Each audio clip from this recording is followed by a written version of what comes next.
questions back to related, is linked to the aspect of road access. This is the first group of sites, honorable members. These are the 3 sites per province that was nominated by provinces. I'm not going to read through them. They are all there for members to see. This is the second group of sites. These group of sites linked to our World Heritage nomination. As members can see, it starts with the Union Buildings, Walter Sisulu Square, Lilies Leaf, June 1976, Streets of Orlando, Otlange in KwaZulu-Natal, the University of Fort Hare, the house of Z.K. Matthews next to the university, Vaiuk Wesleyan Church, and the Great Place at KHOI-SAN. The request to the National House of Traditional and KHOI-SAN leaders is for support to the departments, DSEC, Transport and COCTA, and their agencies to finalize the road access needs of these sites, as well as the interventions for sites, particularly sites belonging to traditional leaders and traditional communities.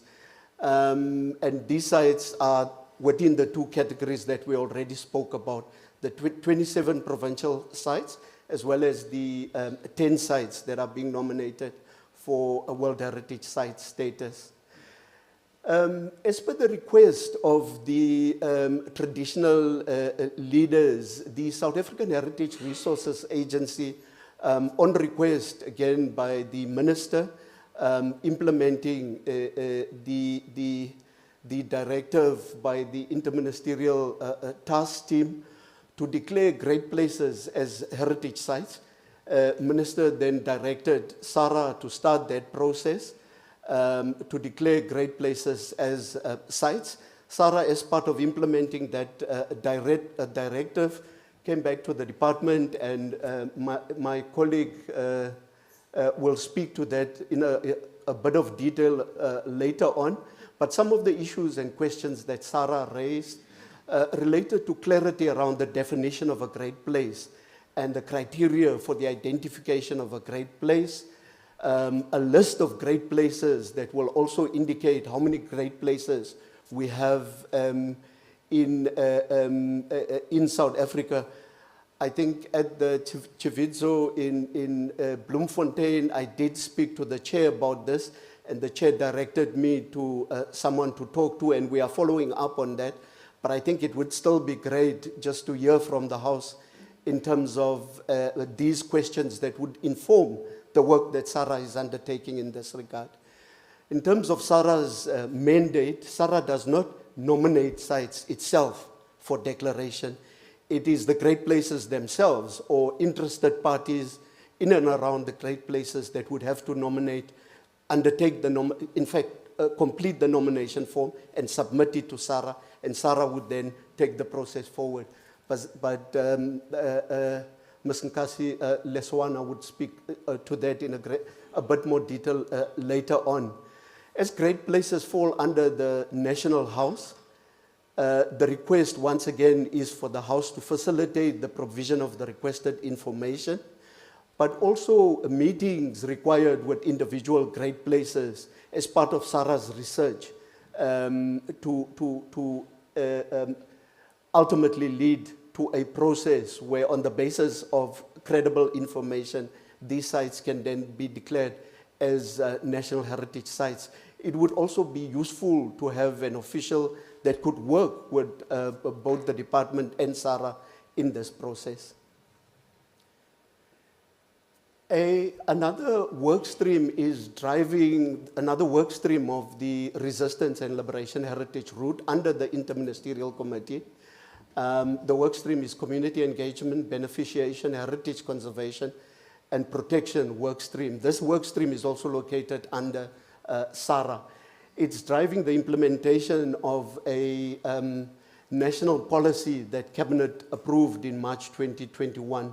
This policy establishes the Repatriation and Restitution Office at SARA, and the office is fully functional. It's already implementing a draft implementation plan that we will come to.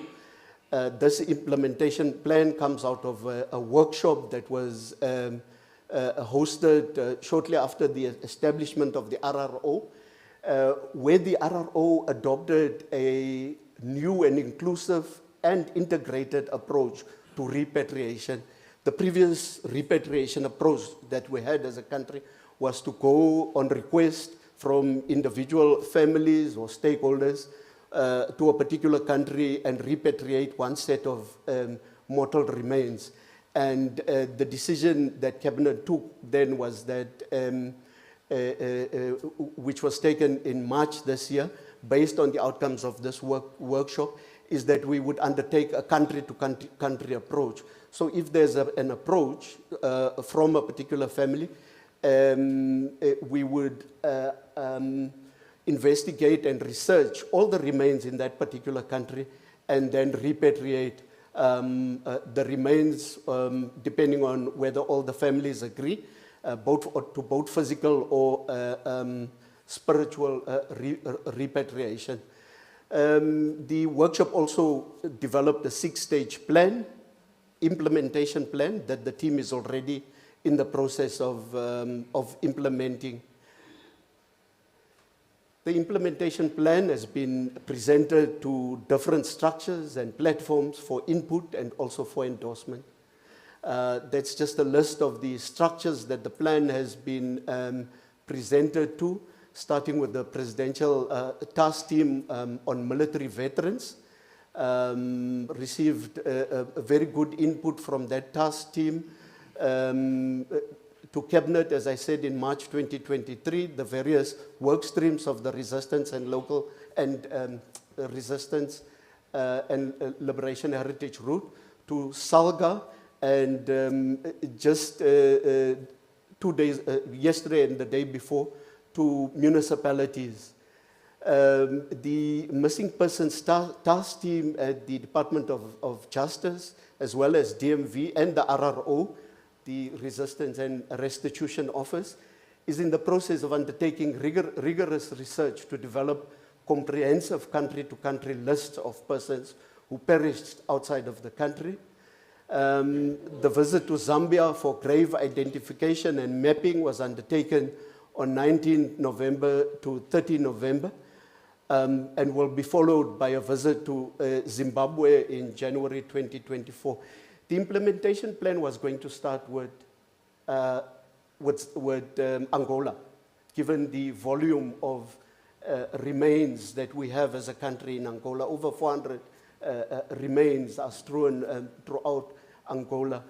But in deliberations and discussions, given the announcement that the President made in the January 8th statement and also in the SONA in 2020 on the return of Duma Nokwe Florence Mposho from Zimbabwe, from Zambia, and also Basil February from Zimbabwe, we decided then to start with those two countries to give effect to the President's announcement.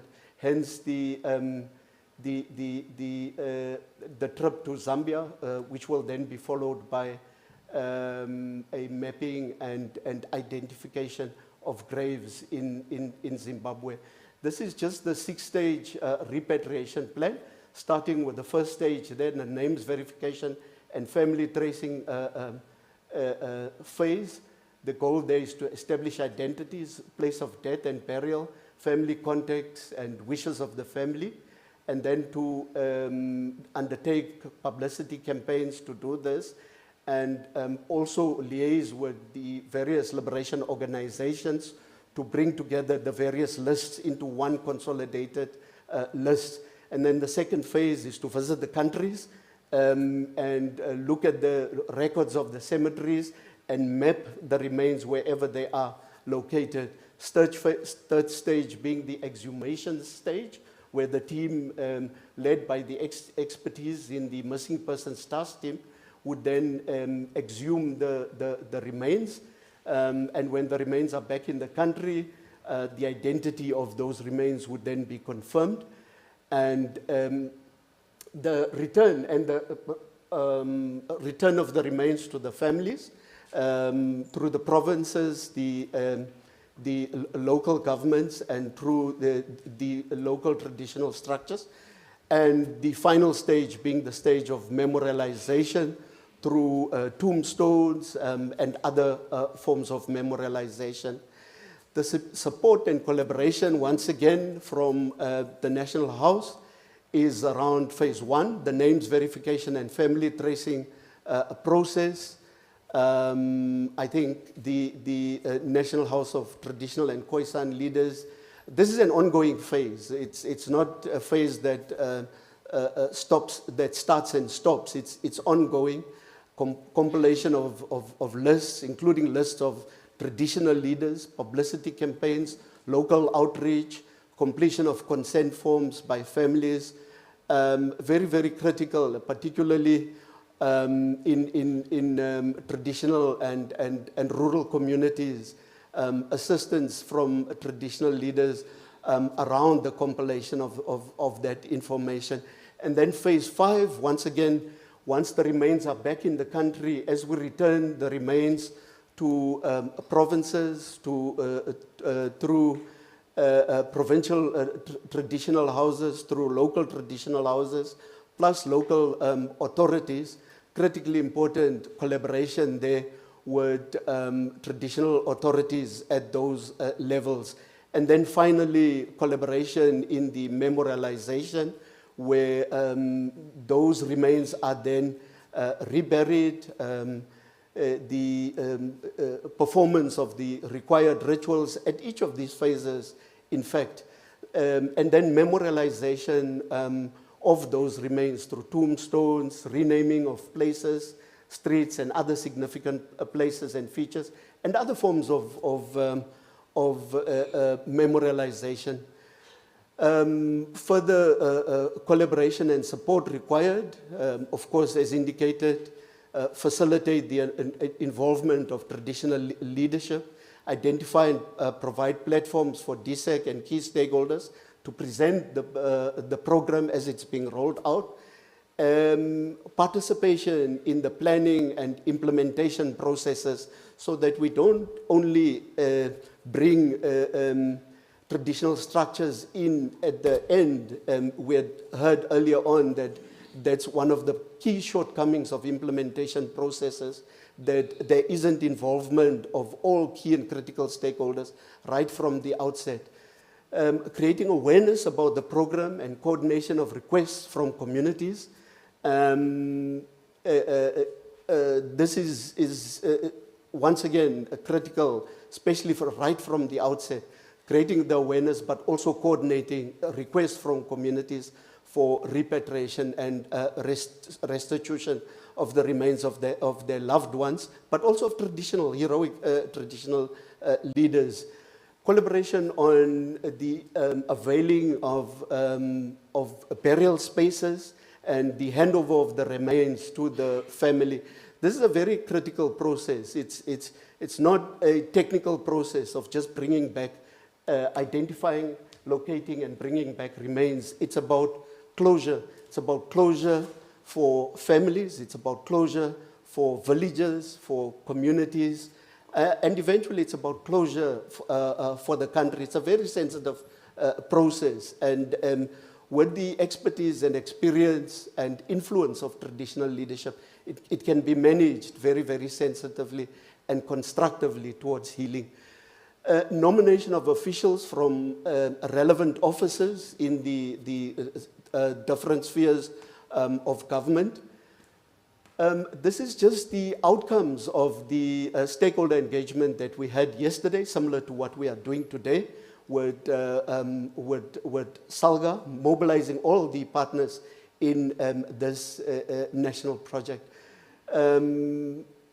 The outcomes of the project is based very similarly on what we are presenting today, the background to the Resistance and Liberation Heritage Project and its different elements, the repatriation country-to-country model, all of what we've been saying so far. I'm just going to skip that part and not repeat.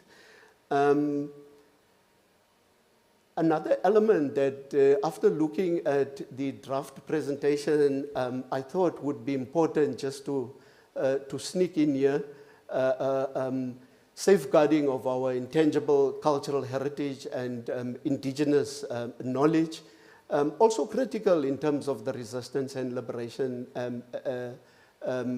heritage, particularly since Cabinet has directed us not to only focus on bricks and mortar in terms of memorialization, but also to focus on other forms of memorialization, including safeguarding our IKS and our intangible cultural heritage. In terms of the intangible cultural heritage, Minister had appointed a panel of experts to advise the Department of the safeguarding and promotion of our IKS and ICH. The emphasis here is on indigenous knowledge and IKS that is held by indigenous knowledge holders, and critically those forms of knowledge that are in imminent danger of disappearing, because those who practice this knowledge are leaving us on a daily basis. And this type of knowledge invariably is found in traditional communities, and particularly rural communities. The department is also undertaking, under the guidance of this panel of experts, the writing of books. We started with 2 books per annum, and we are writing now 5 books per annum to document this IKS and intangible cultural heritage, so that it can be passed on to current and future generations.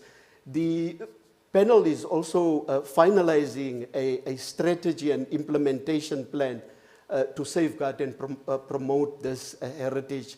The 6 pillars of this strategy is, firstly, conducting an audit of all our ICH and IKS in the country, establishing a national inventory, increasing the economic beneficiation of this knowledge, particularly to practitioners, education, research and development, raising awareness and promotion, community involvement, stakeholder engagement and partnerships. And it would be critical, once again, that we work very closely with the National House and the other tiers of the structures of traditional leadership to monitor and guide and refine the implementation of the strategy. Fortunately, we have representation from the House. Kosi Harris Matlangu and the chairperson, Kosi Siatlolo, represent the House in this ministerial advisory panel. And with this partnership, we really benefit a lot from the collaboration in monitoring the implementation of this strategy.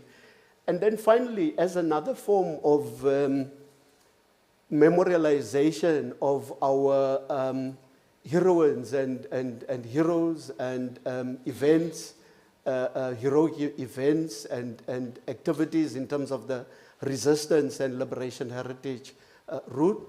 The renaming of geographical place names and geographical features is very, very critical, contributing to the transformation of South Africa's heritage landscape and its naming landscape in particular, from a colonial and apartheid naming dominance to one that prioritizes the priorities of the democratic order. King Shaka Airport, King Paulo Airport, Chief David Stearman Airport are examples of airports that were renamed from Louis Botha, East London and Port Elizabeth airports to heroic traditional and KHOI-SAN leaders. KwaMaqoma, KwaNojoli and Ben Mbizweni are examples of towns that have recently been renamed in the Eastern Cape, from Fort Beaufort, Somerset East, Brooks Neck, to heroic traditional and KHOI-SAN leaders. We would like to encourage traditional and KHOI-SAN leaders to actively encourage people within the area of jurisdiction to nominate more heroic traditional and KHOI-SAN leaders. to be celebrated through the renaming of our villages, towns, cities, and other national geographic features. I'd like to stop here and thank the House. I'm going to hand over to Ms. Nkasi Leswana to take us through the nomination process for the celebration of our great places through declaration as heritage sites. Okay. Ke a leboha dikgoshi, marena, dikgoshigadi. Ke ka hlompho ke behang ditumediso tsa ka, and ke kadima tsohle tse seng di fetisitswe ditumediso, protocol observed. The South African Heritage Resources Agency is the entity established in terms of the National Heritage Resources Act of number 25 of 1999. In terms of that act, we are mandated to identify, to conserve and protect the South African heritage resources wherever they may be identified within the country and internationally. The national estate is quite broad. It is the places that we see. It is also the intangible resources that Langeveld just made reference to right now. I think it's going to be quite important that this presentation is shared with the Committee for Information Purposes. I'm going to go quite, because it's a long presentation, so I'm going to be quite brief. If Mempo can assist me, as I request that she moves the slides. So we have been called here to explain the process of how do we come to formally protect the heritage resources as the national heritage sites. The process of identifying the site merits from the community itself. Anybody within South Africa can nominate a site.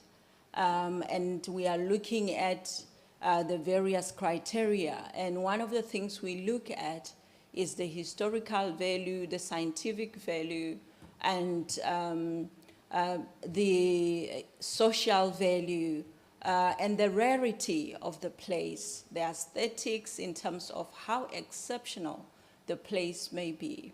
If you can move me. The declaration process, as I said, starts with SARA receiving a completed form. I will share these forms with Mempo after this so that they can be shared as well. So the nomination that we receive, we engage with whoever the nominator may be.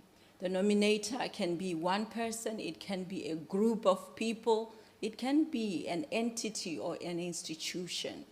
An example of this committee can collectively come together to make such a nomination.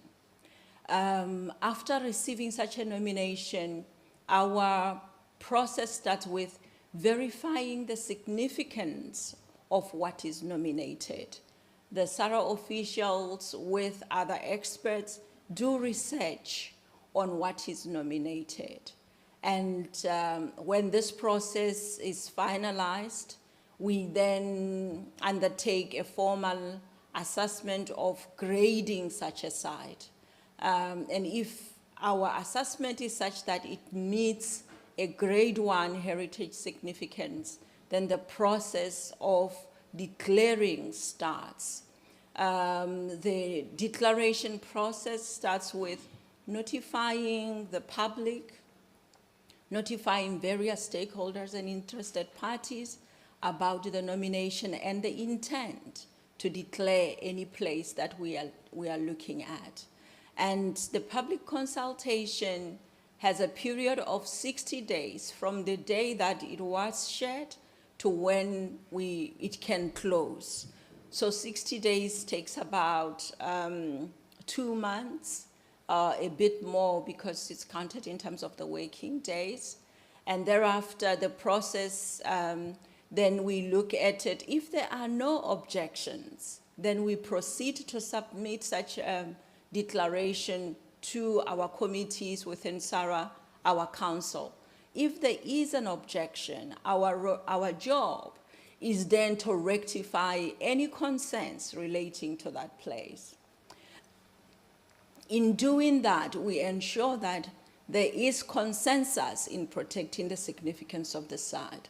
Because even if one person or an entity or community can be against the declaration, that site is bound to be destroyed because the heritage resources are best protected within the localities within which they are based, so within the communities. This slide outlines the form that would be filled as a nomination form in terms of what it is that we need. I have indicated that the most important in that form is the statement of significance that would entail the history of the site and why in the first place is the site being nominated. We also do need the immediate stakeholders that we should engage with. The knowledge of where the site is, how big it is, so that we can then know the size of such a site. From that point onwards, then we will engage with whoever the nominator is. The next, as I said, it would be then the assessment in terms of Section 8 of our Act. The identification, which is a grading process, I have outlined that it goes from identification, the grading assessment that we do, as well as the management of the site. If you can go to the next one. So SARA is a national body responsible for heritage resources management. Our Act has allowed for a 3-tier system where the resources can also be protected at the provincial level. It can also be protected at the local level. So these are sites that are most relevant to a locality or to a municipality. So within that specific site would be recognized as a local heritage site. The provincial heritage sites are the sites that are most significant within a province. The national sites have to be relevant to all South Africans throughout the South Africa.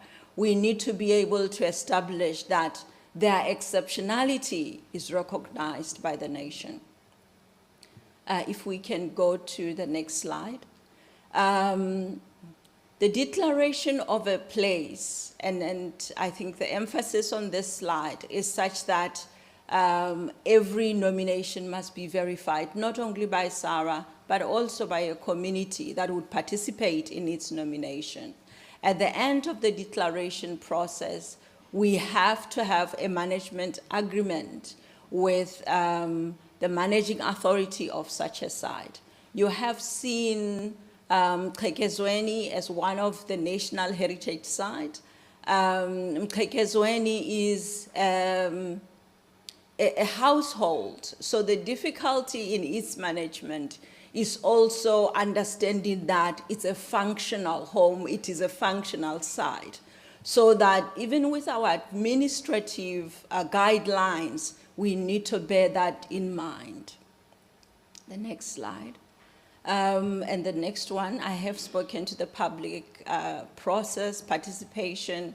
Why do we need to notify the public? Why do we need to notify the stakeholders concerned? This is a legislated requirement that heritage is not owned by one person. As we said, the national estate is for the nation. So we need to notify the public for them to have a say in terms of what makes a profile of the South African heritage national estate. So in our notification process, we notify the owners, whoever people may be staying on the property, the conservation bodies that are concerned with protection of the resources in a locality. We notify the provincial heritage resources, the municipalities, the relevant government departments, the managing authorities, and importantly, the community. We also publish our notices through SARA's South African Heritage Information System, SARAS. This is a public online system that is freely accessible by any member of the public who has access to internet. We also publish our notices on our websites and also through our partners' websites. So the management of a site hinges on a conservation management plan, and this is how best a site can be managed and conserved. These plans particularly are set up to ensure that the managing authority and SARA can work together to ensure that the site is safeguarded. And it ensures in it the responsibilities of each party in preserving such a site. The next slide, please. And at the end of the declaration process, you will find a gazette notice. This is the very last step. Even if our council can pass a resolution that a site or collection is declared, until it is published in a gazette notice, it's not recognized as such. And so this is also a legal requirement for us to finalize a process through the gazette notice. We have outlined in the following slides the requirement for a place to be nominated. The mapping, the information such as the locality of where the site is, includes the surveyor diagram if it is available. We have had to use the coordinates that we can outline the map ourselves without necessarily incurring the cost of undertaking a commissioned surveyor's diagram. So there is ways in which we can mark the exact localities of a site. The next slide, please. Often we are asked why a site is, after it's declared, what are the benefits? Why do we formally protect the sites? And what does it mean for whoever is residing on the site, the management authority? First of all, is the protection of that site. Protection in the sense that for any work to happen on that site, the managing authority, heritage authority, needs to be notified. I'll give an example of the graveside of Chief Maqoma on Ndabakandoda in the Eastern Cape. This site has been graded as a grade 1 site. There have been developments there by the Maqoma Foundation that for them to refurbish that site, they needed a permit, they needed to inform SARA that they're doing such work. We do know that the most significance of that site is about who is laying there to rest. However, the upkeep of the site, how it's kept, adds to the significance of the site. If it's vandalized, it somehow deters from the significance of the site or even the destruction of the site. So the protection, the permitting or notifying SARA is to make sure that there is a control in terms of the activities that happen on the site. But it is also to effect the proper management of such a site. So the Maqoma Foundation, in this case, in their heritage agreement or CMP, would say we are clearing the site of any overgrown 4 times a year, or we will paint the site so many times a year. So that is effective management of the site. But also, SARA, for any grade 1 site, has the mandate to inspect if the parties are adhering to the agreements in protecting the sites. Importantly, how then does such a site benefit the community? If you can go to the next slide. You find that by declaring a site in a Gazette notice, a National Heritage Site, it is the formal protection of such a site. So it is recognized as one of South Africa's national heritage sites. By being part of that, it is then at the benefit of having the tourism and related, which if there are visitors to view the sites, then there's always spending within the communities, and so that's some of the benefits that we have. The next slide talks to the serial declaration of, so the serial declaration, the example here is as this house looking at the great places. One great place, such as KHOI-SAN, can be adequate on its own. But if we also have many great places in various localities in the country, they can be processed at one go so that then it's a serial declaration. What you have within the serial declaration is that you have then a broader recognition, and you are accentuating the significance of a site because of its, how they are collectively related.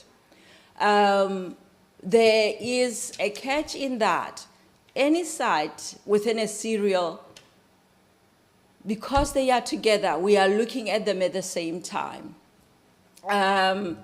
Sometimes the research on other side, there can be challenges with stakeholders, with objections to declaration. Such consent sometimes can impact the whole group within a serial nomination. There are administrative ways in which we can exempt the sites that are problematic in a serial nomination and do a phased-out approach to continue to declare the sites that are most ready with the information. If you can go to the next one. What we are showing here is some of the sites that this house would relate to that are already declared as the National Heritage Sites. I've spoken a lot about KHOI-SAN, the great place. We also have recognized the resting place of Chief Luthuli as a National Heritage Site. Chief Charlie as a National Heritage Site, also linked closely with the significance of his generosity in giving the land to build the University of Fort Hare. We also have graded recently the resting place of Chief Makoma on Ndabakandota. And this is the grading that just happened this year.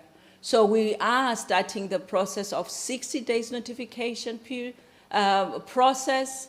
Our notification, I believe in this case, we would share such a notification with this house.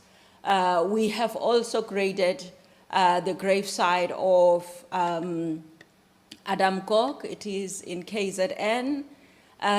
We are looking at the nomination of Chief Ndlanzi. My apologies about the pronunciation. And the last one, that is the resting place of Nkosi Ndlambe. So these are some of the places that we are already working on. So in terms of the great places themselves, when we say we don't even know the definition of a great place, is the collective understanding of what it is that we mean. Ndabakantota as the place itself, is it a great place? Where the households of where the chiefs reside, how much of it forms the locality of what is a great place. So we will really need the assistance and the knowledge of this committee in our research that can be preserved for the future generations as well. But my conclusion for this presentation is that we can do our best to assist with the process of nominating the great sites, but I would greatly advise that we have a full list currently known by this House of the great places as a starting point so that we can make progress in formally recognizing these great places. Thank you, Chair.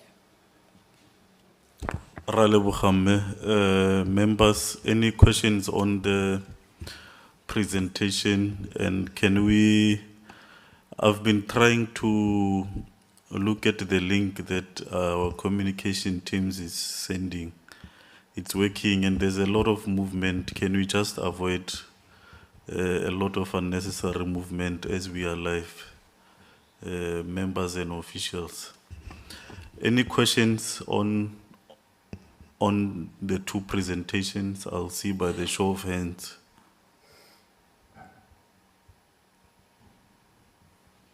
Nkosi Joy. Nkosi Chairperson, greetings to Amakhosi asanda kungena. Greetings to the Deputy Minister, nakwindwendwe zethu, as I've previously greeted them in the first session. Chairperson, I just wish to appreciate this direction that the Department of Arts and Culture has taken. Indeed, the matter of liberation, resistance and liberation has been on the cards quite a number of years. So hopefully now it will definitely have a direction. You know, the English monarchy, now what they do, they sell their culture. That is their greatest selling point. They sell their culture to the world, which is why even during the marriage of King Charles and Diana, certain people wanted to travel to Britain just to go and observe. And even on the death of Princess Diana, certain people from the country wanted to go there. They had no relations with the monarchy, but because it was been sold to them and they seem to appreciate this culture, they want to go there. So now this will also be able to put us on the platform, Chairperson, as a traditional leadership, to be able to sell our culture to the world.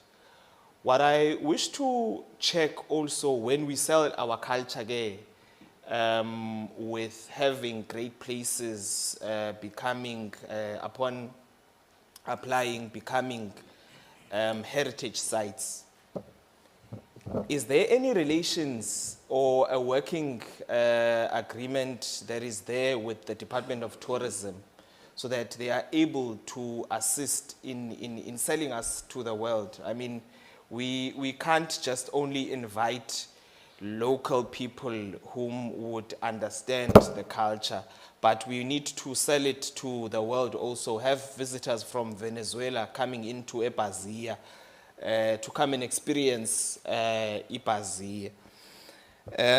Also, what I wish to check is that With what the presentation has mentioned from the presenters is that there is also responsibilities that have been given to your district municipalities or the local municipalities. I understand that there is also infrastructure such as roads where they will assist. But what other responsibilities are there?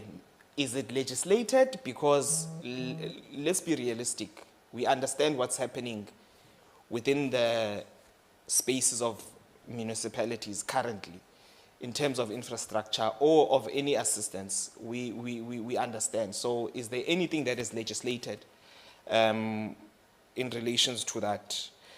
I think those are the ones, Chairperson, that I just wished to put across. Thank you.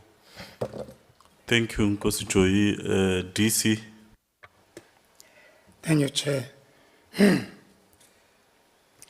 Chair, I would implore the House to request the department to present to the TCC, because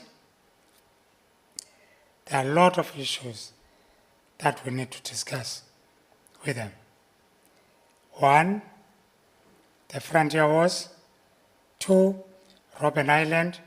Three, Heritage Day. There's a confusion in the country that Heritage Day is a pride day.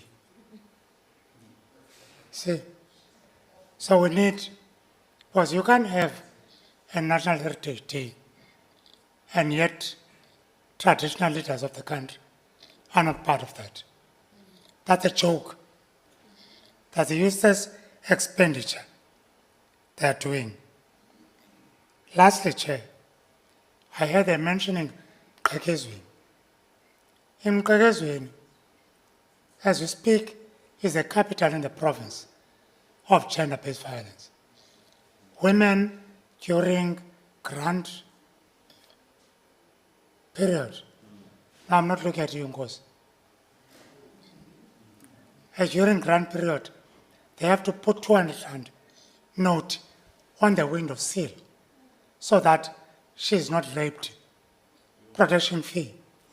And the department comes and say, KHOI-SAN, where Mandela grew up, is a national heritage site. It can be. So there are some issues that we need to discuss as a National House with them. For instance, I don't see Okhosi from Northwest, Khosi Toto.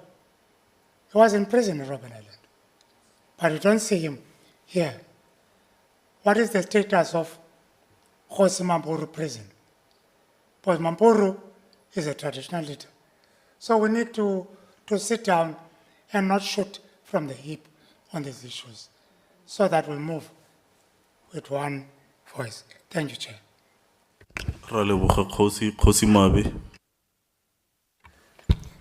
Thanks, Chair, and thanks to the presentation, and also to recognize our provincial chairs and our Deputy Minister.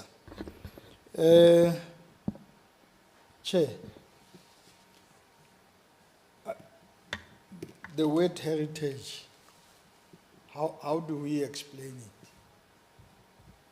How do we unpack it? What do we mean by heritage? That's the first point. We must first agree on the meaning of heritage and what it means to us as Africans in South Africa. And then from there, we will be able to move forward. Because to me, there is more emphasis, even though you may not be able to differentiate what happened politically and how today we have us. Is it not the heritage? Until such time that, Sarah, before you can do anything else, the institution of traditional leaders must be declared a heritage first. Because all others emanate from this institution.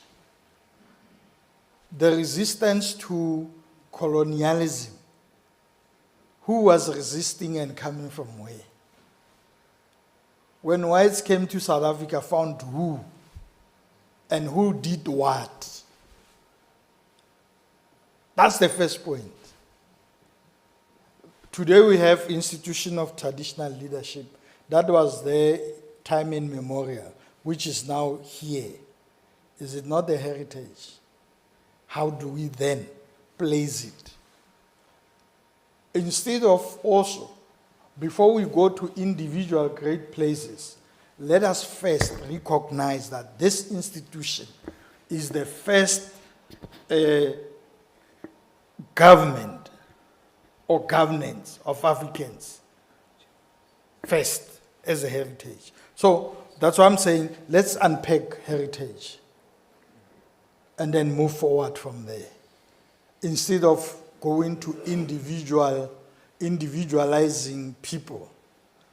And because for others to be heroes, were heroes representing a particular institution. They were not just heroes on their own right. So that is the first point that we need to do, that the institution must be declared a heritage in South Africa. And anything to do with heritage must come from there, must first be recognized. Also, agreeing with DC that when you talk about heritage and you don't have the institution, then we may as well as call it Braai Day. Now, the second point is this one that I want to warn, that when we talk about heritage sites and we do all these things, let us not think of commercializing this thing, of saying tourism, people will be coming to see us like we are in the zoo. So let's not look at it from that point. Let us look at instilling in our African people where they come from, so that we may not lose direction where we are going to. Now, I will also appeal to Sarah that as we are the living being now, and we have seen how our history was distorted by those that wrote it, as it is being said that in an expedition of a hunter and a lion, the hunter will always be a hero because the hunter can tell the story. Even if the lion has chased 100 hunters, we'll never know about this hero and lion because it has never written its own history. Now that it's the time, let us have a template now of assisting each and every maybe TC to compile its own history that can be there for others to follow. We don't want those that will follow us to struggle to know where they come from, because at this we are given this opportunity to correct the mistake of the past. Now let's do that and come up with a template that all the TCs can be given that and say, please compile this so that it can recur. Any other person coming after us will be able to refer to what has been recorded, so that we cannot be victim of not recording our own history. I think when we talk about heritage, it's based on what transpired in the past.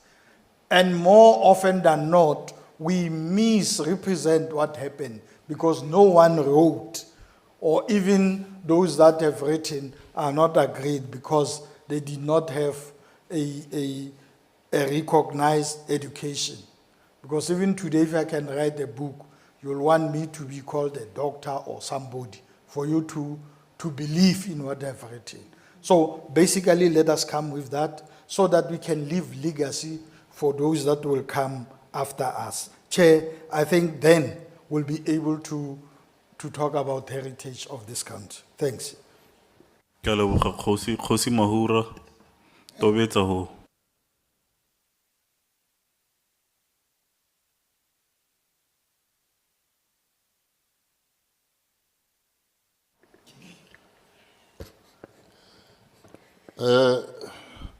Go mo kokege monna setulo le ntlo e kokegang ka boikobo ke na le bothata jo bo sa heleng ke tshela malatsi otlhe la re na le dithuto jaana ke re newa di-presentations rona ba re sa kgoneng go utlwa ka bonako re be re tlhaloganya ka bonako be re botsa ka bonako re go ipalela ko magaeng re be re balele le merae ya rona re ba rute gore re ne re tsamaetse eng go batliwa eng go tlhokega eng ke ntse ke kata mahoko a dibui tse ntse di bua ba rena ba ntse ba bua gano mme jaanong ke re nna ke lelaela gore re ne ba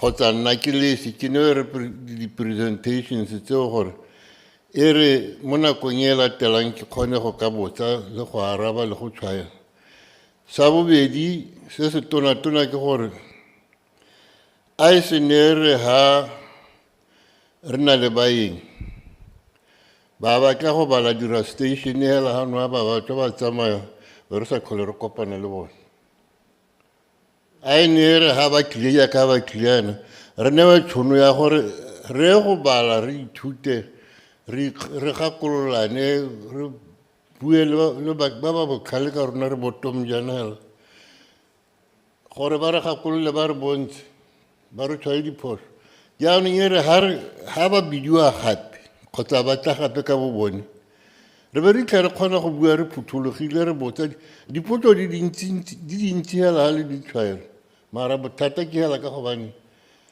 bomme le borre ba bala hela a go tswa ka kwa a ba re o heditse mme a sa tshameke a heditse go bala mara a sa helelwa jaanong ka tsela eo ga re kgone nna ga go kgone go tsena mo kgogong yaka ka tshwanelo ke a leboga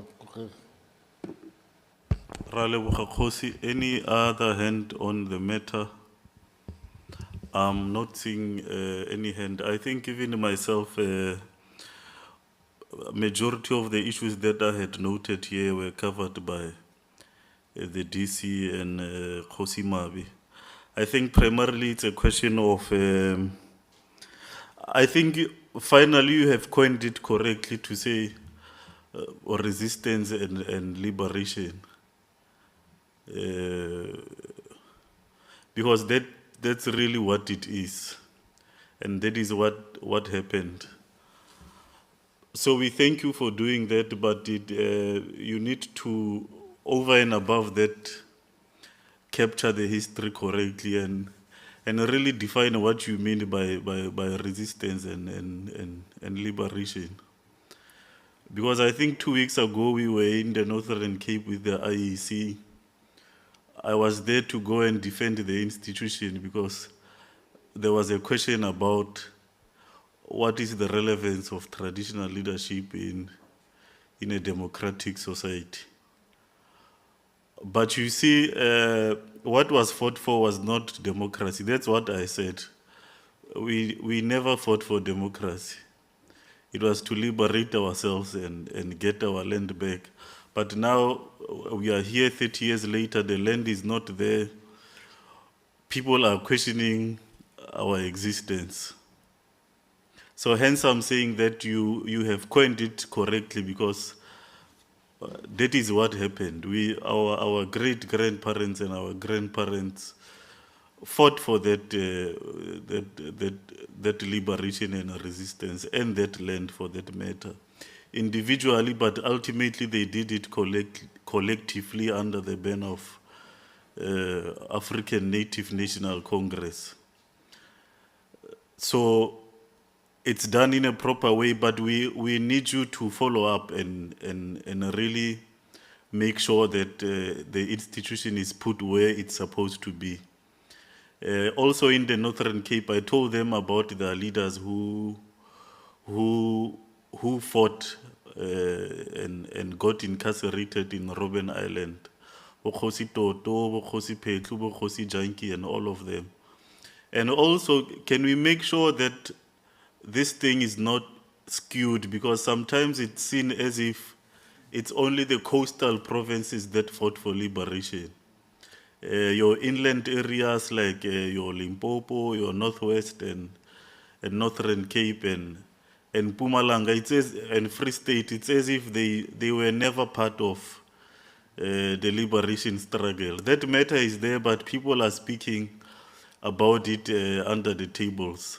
So let's make sure that as we work on this matter, it's not a coastal issue, but a South African issue. As you speak about Botswana and all others, people there in Zirast, they participated and made sure that Bo Mandela and others, they are able to cross to Botswana. But you hardly hear those kind of stories. So we need to make sure that the story is balanced and fair. So can you please assist us with that as you respond to the questions that are posed? I think I'm going to give you an opportunity to respond to the comments and mainly the questions. And administration, please make sure that we receive the presentations. All members get the presentations. For those who are struggling with the gadgets, you can give them a hard copy. So can you respond, sir?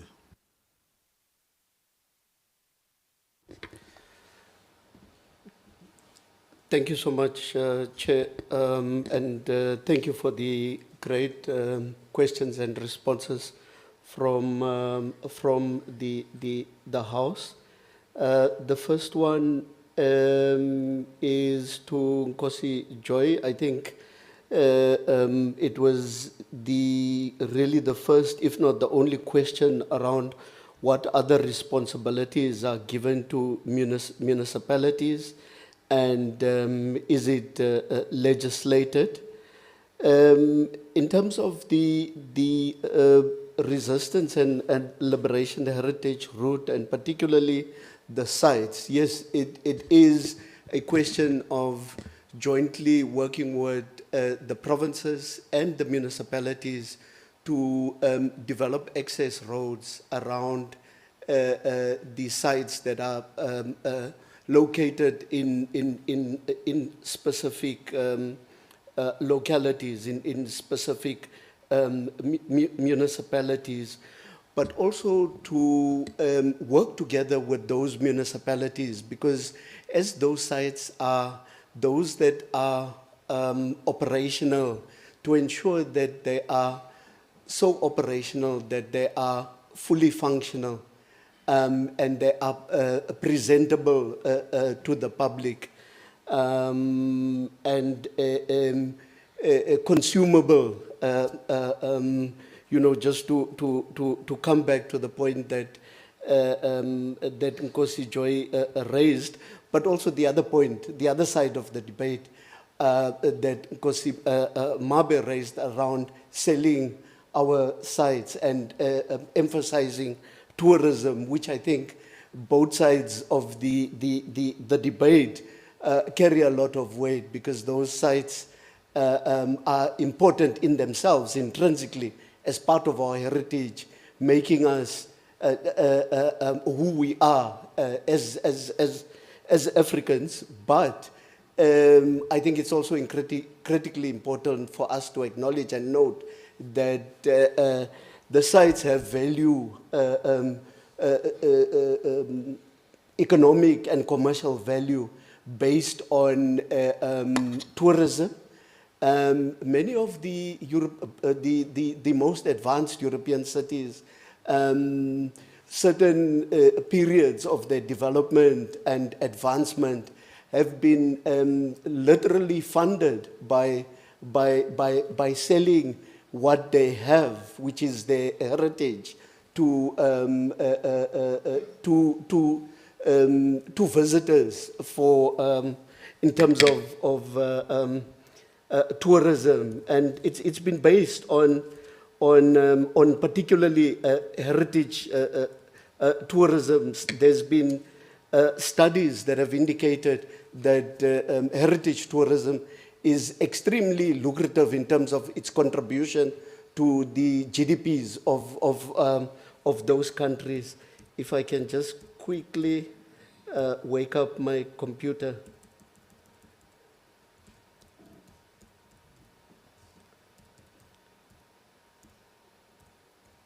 Apologies for that, Chair. So in terms of whether it is legislated, just to conclude on this point, I know the assistance that is required from municipalities. Yes, it is not legislated, but we are partnering with all tiers of government in terms of their own mandates to contribute, provinces as well as local municipalities, to contribute to enable the declaration of these sites, but also their operations once they are declared.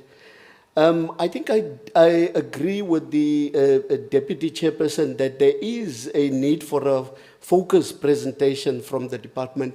I've just rushed through the resistance and liberation heritage route in terms of its conceptual framework, the principles and values that underpin the resistance and liberation heritage route, the epochs that it covers, including the frontier wars, the categories of events, people and places that it wants to commemorate and celebrate. There's an entire conceptual framework that speaks to those elements of the resistance and liberation heritage route. And I think it would be important to have that sit down and talk about those elements, including Robben Island and the issues around commemoration and national days, including Heritage Day and how we present as a department Heritage Day. I think on KHOI-SAN, we would have to take forward also the issues raised by the DC around GBV and what is taking place at KHOI-SAN. It didn't come up during the stakeholder consultation, as far as I'm aware. But I think now that it has been raised, it is something that we would also have to take up as a site that will be discussed in the World Heritage Committee meeting when the nomination is presented. Such issues are issues that can pose a threat to the serial nomination going through successfully and listing all of these sites as World Heritage sites when the committee starts its discussion and considers the evaluation of the report.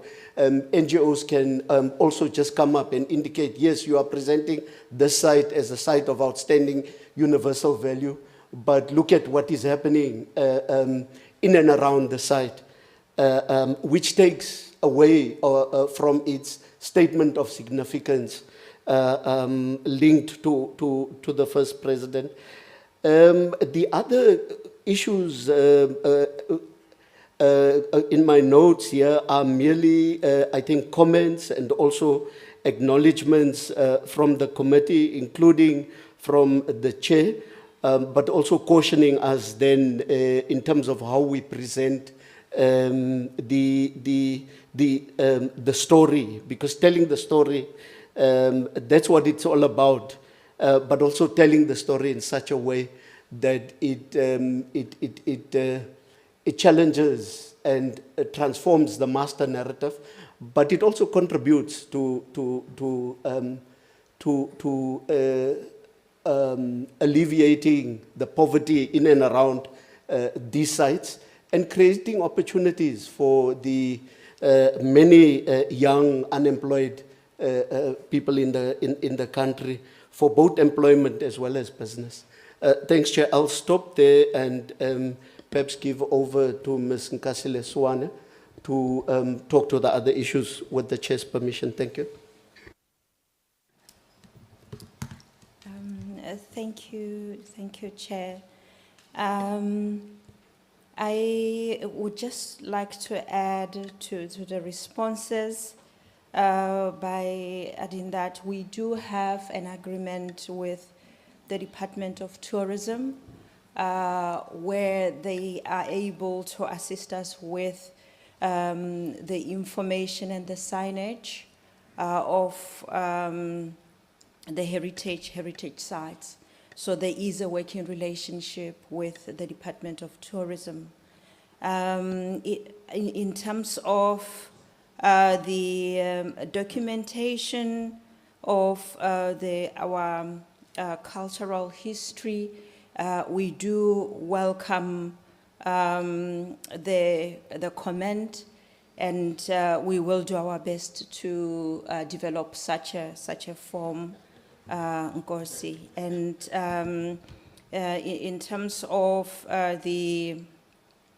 some of the sites that have social issues, such as Mqhekezweni is mentioned, I think to this committee, there's even a bigger question in terms of our culture in protecting our own communities. And so I think more needs to be done to capture that as part of who we are. And the declaration of this institution, Nkosi, we are looking forward to the nomination. Thank you. Yeah, no, thank you. I think maybe as a parting shot, you are going to be hearing from us. You will be engaging with the relevant committees within the House, particularly the Culture Committee and the Tourism one, as the issues are interlinked. But also maybe we would like to, I don't know if the gratitude has been conveyed previously, but we can convey them again. I think the former president made sure that the remains of Sarah Bartman come back to the country. But as so we do appreciate that Rita Bombeki did that because now we represent the KHOI-SAN community. So we do appreciate that he was able to do that. But I think even the previous administration, and there was heavy involvement of a traditional leader where Moses Kotane came from. I think Kgosi Gasibone even went to Russia with the department and made sure that his remains are buried correctly where he comes from. So we also appreciate that there's that recognition that whether you come from a political party or a religious body, the reality is that your true and original DNA rests with who you are. You can choose to be a Christian and change to be a Muslim, but you will forever remain a Motswana. You cannot change from that. So we appreciate that the department made sure that the traditional leader where Moses Kotane comes from forms part of the delegation to go and get his remains from Russia. If maybe that can, you can continue doing that. But also, I think we generally as the House have an issue with your department, especially with what the DC was saying with regards to Heritage Day, because now, I don't know, it's because of your government. You seem to be owning the day, Heritage Day. But I don't know, government is 29 years old. You do not have any heritage. It remains with us. But now you just send us an invitation to your event as if you own heritage. So we need to relook into the concept itself as to what is meant by heritage and can we maybe do it correctly.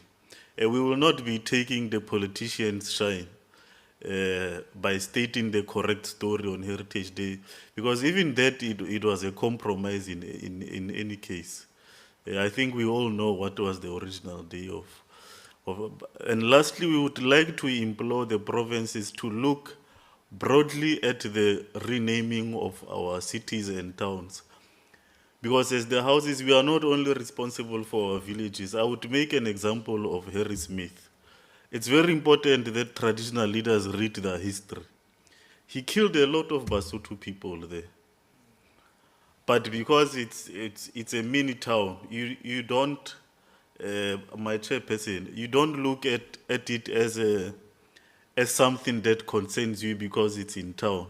But the reality is that the house in Free State and everywhere else must move to make sure that that name of Harry Smith is removed because he killed your ancestors.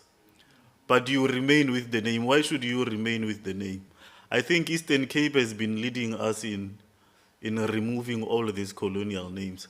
I think generally the people are maybe tired of the changing of their names because it seems as if it's the only thing that government is doing and core issues are not being attended to. But we cannot remain with those colonial names because it's the names of people who killed our people. And it's our government now. So the names of the towns and the cities and the villages, they must reflect who and what we are. We can never be stuck with names such as Harry Smith and all of these names of killers. So thank you very much for the presentation. We will be in touch with you. And you may be excused. I'm sure you've got other engagements to go to.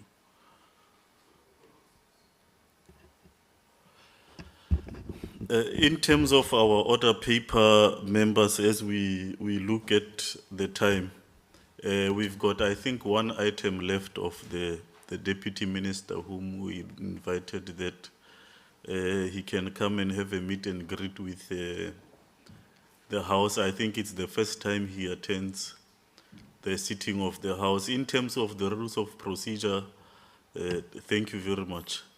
In terms of Ralebohama, the rules of procedure, a presentation needs to be sent, but I guess because the substantive issues DM will be discussed much more in detail at the Chairperson's Forum, perhaps there was not necessarily a presentation, but I think we've got 10 minutes, 15 minutes to listen to the Deputy Minister, and more time will be taken at the Chairperson's Forum to have an engagement. So the platform is yours, Chawe.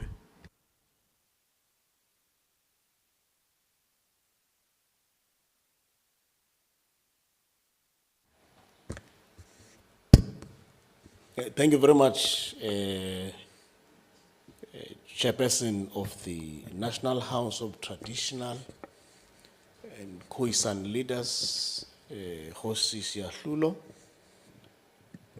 the Deputy Chairperson of the House, Nkosi Zwelitumile Mavuso, honorable members of the National House, including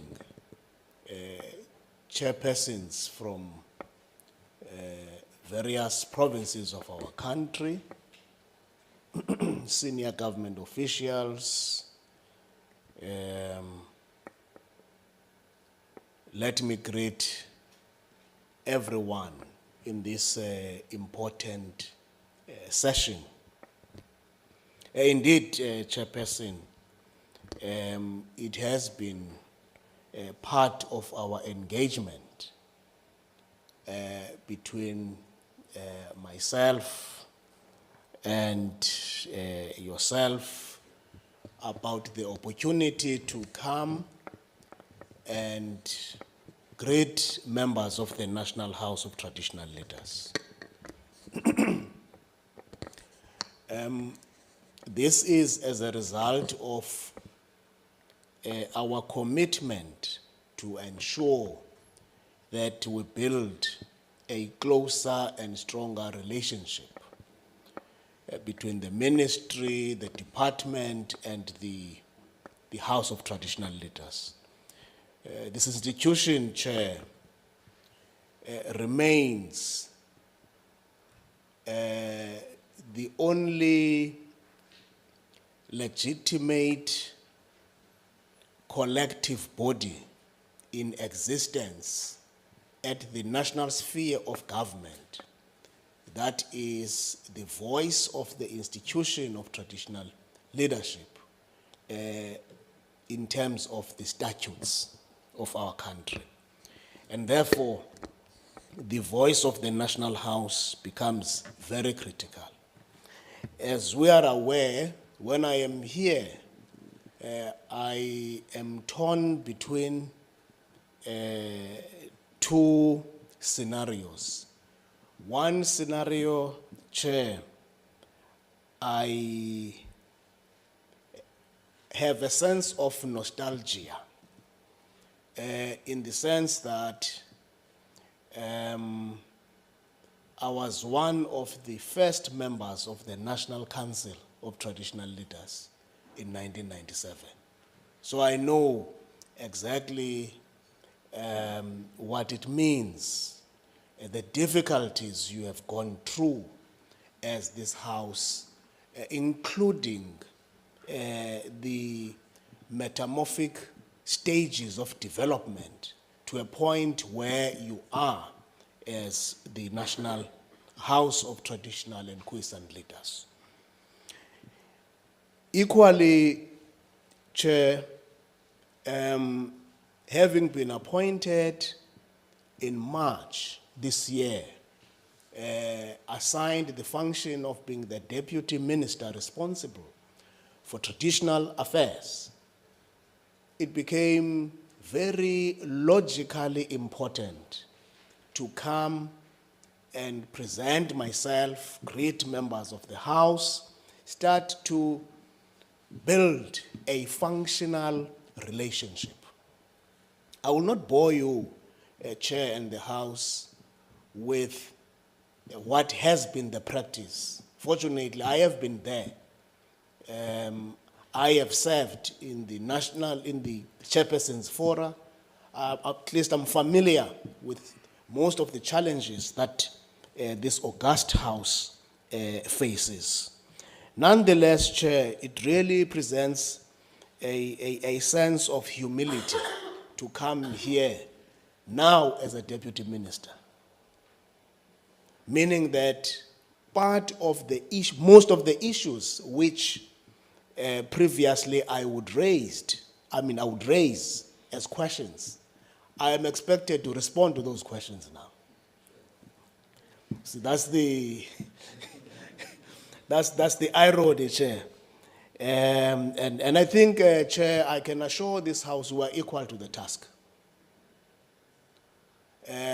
Yes, there will be challenges because any situation of change, it presents a lot of anxiety and uncertainty because people do not know what will be the ultimate goal.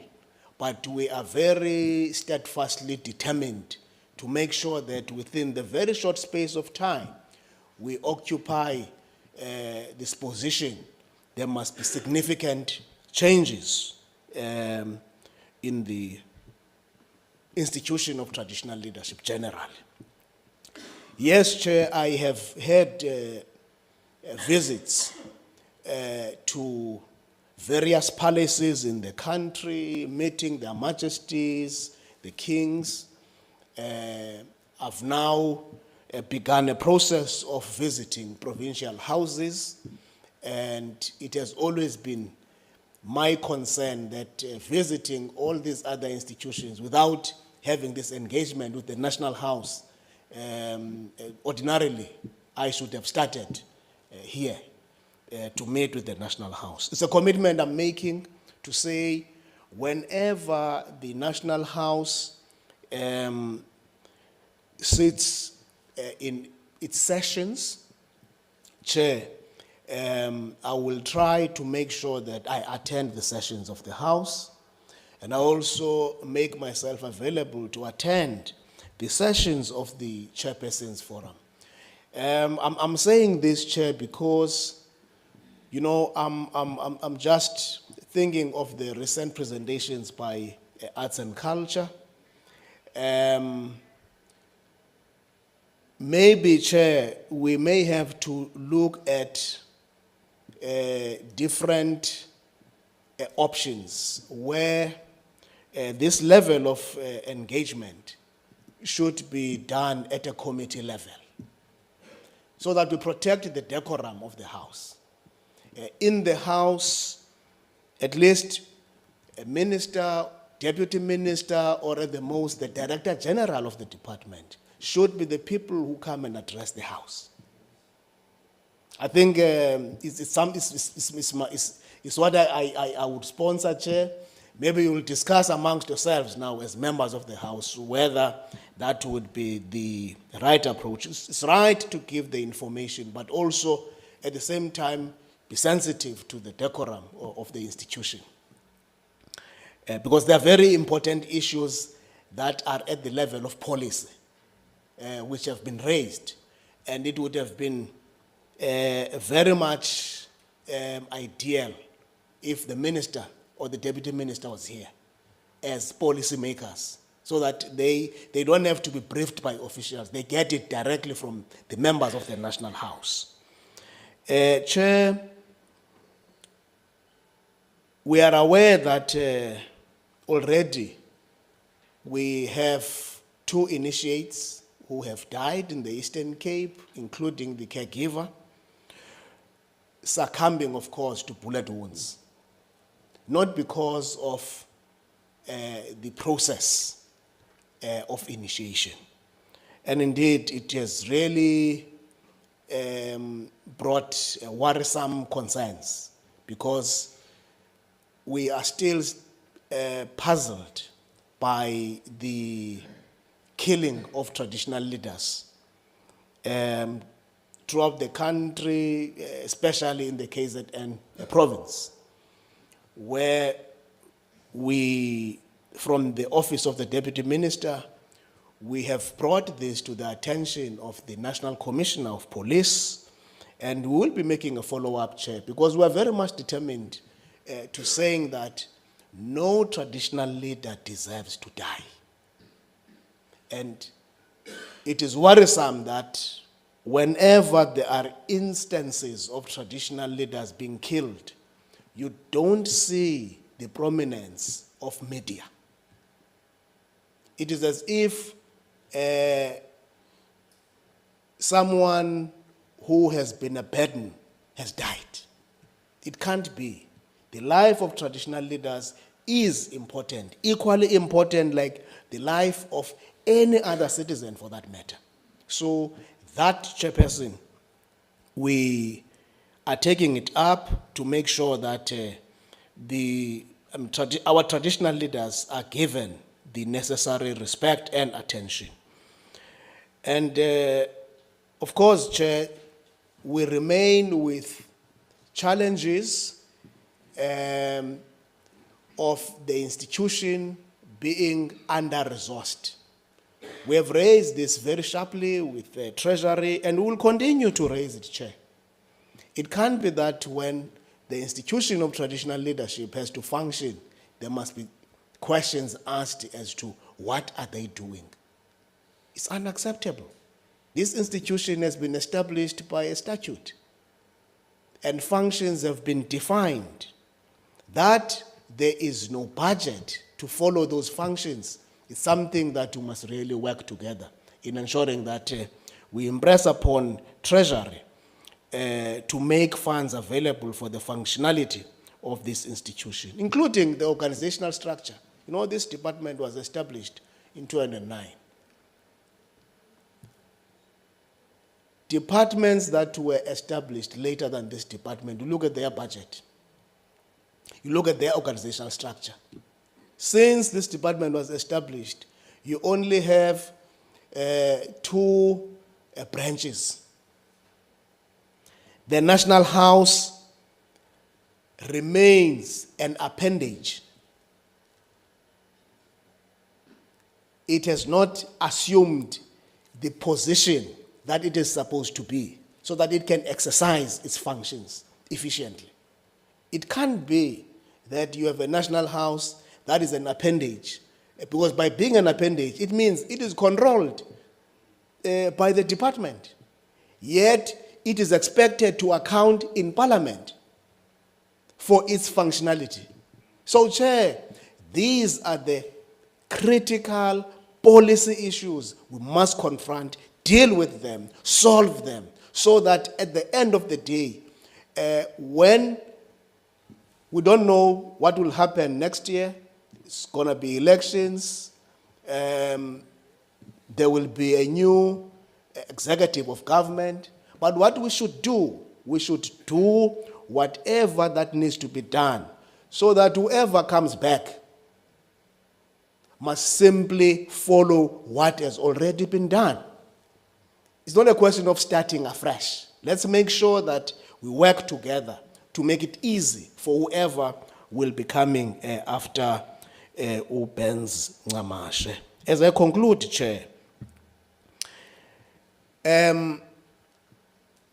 part of what you are dealing with here, which is very important, are those resolutions of the Shivitso. So I don't know whether I'm calling it correctly, Chair. You always take me, handhold me in the use of these terms. It's Shivitso. If you look into those resolutions, they cut across certain functionalities that would lie on other departments. Now, I want to make this appeal, Chair, that we designate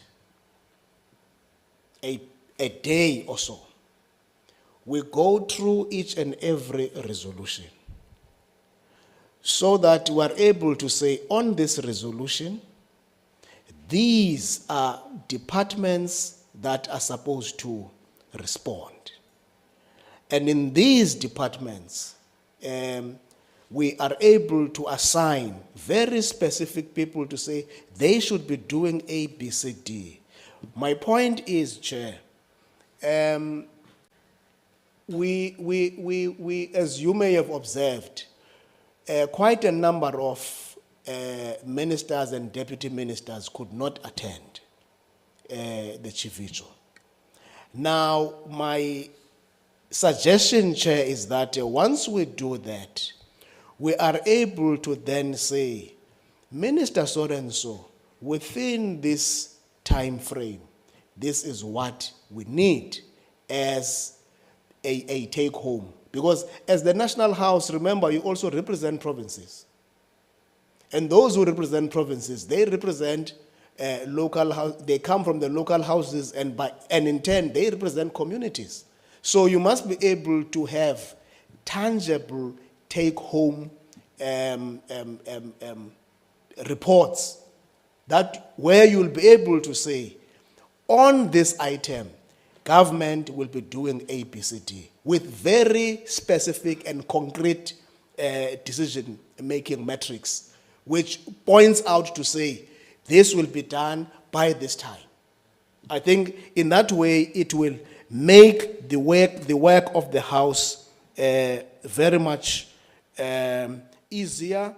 And of course, I will not bore Chair with other issues that would relate to the statutes, be it TICLA, customary initiation and other, because those we will be discussing at the Chairperson's Fora. And I want to commit myself to say to the members of the National House, I am here 24/7. I've got all the time, I've got all the energy, I have all the stamina to deal with issues of traditional leadership. That I can assure you.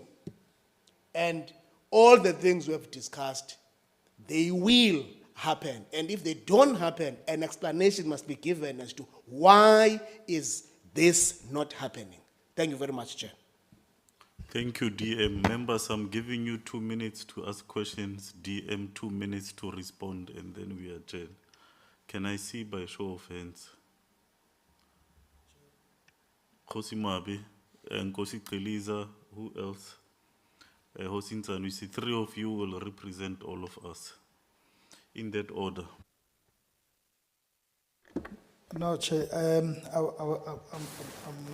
just suggesting that now that the DM has given himself for a day where we will be able to engage, I think for us to do justice to the issues that we may raise, we may defer that to those and give time for, as our leaders from provinces are here, to give them to chance to iron out some issues.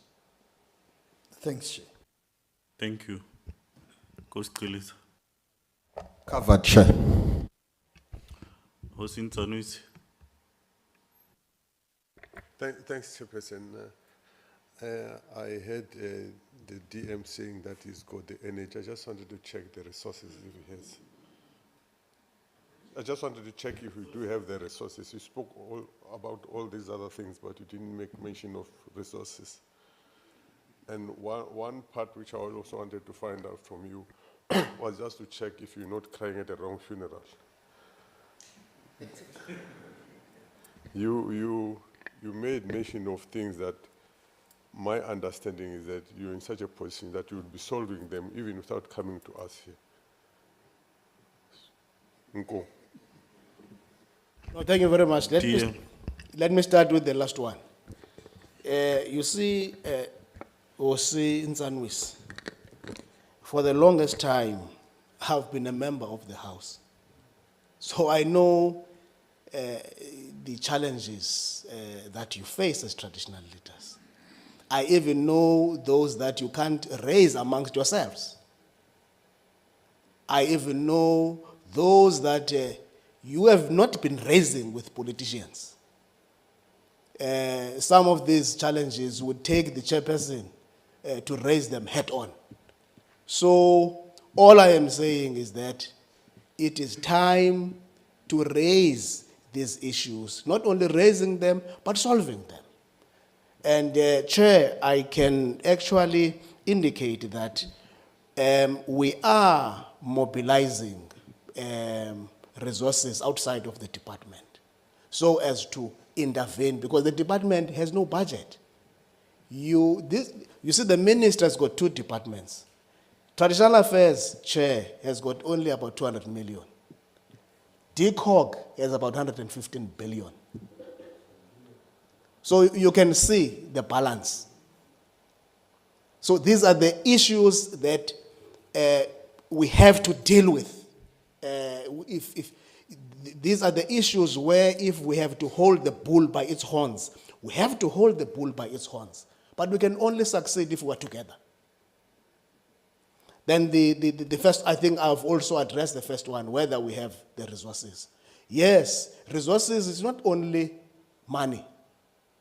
Resources, they start with the will. Do you have the willpower to do this?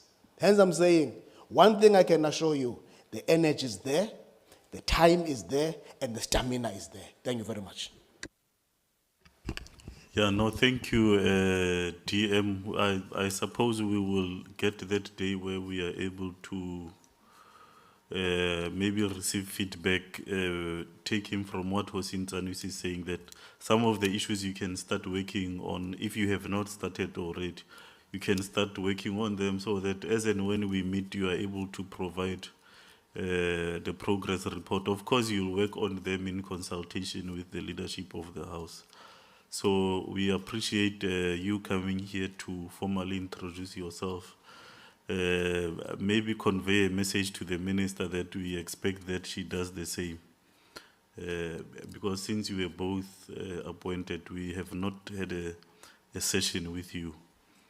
So we appreciate you coming here as our deputy minister. Members, we've had a productive session today. We will have another one tomorrow. Thank you for your cooperation. The House is adjourned. You are expected to join us for lunch. Officials will show you.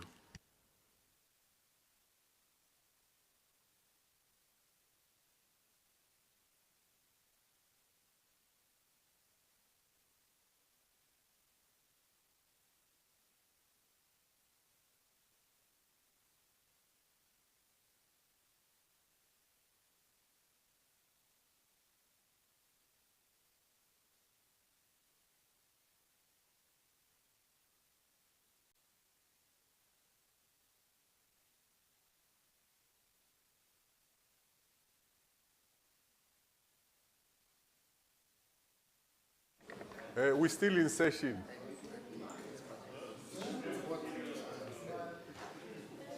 Nothing was revoked. We just said you are against it.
Leadership, we are starting the meeting in 1 minute.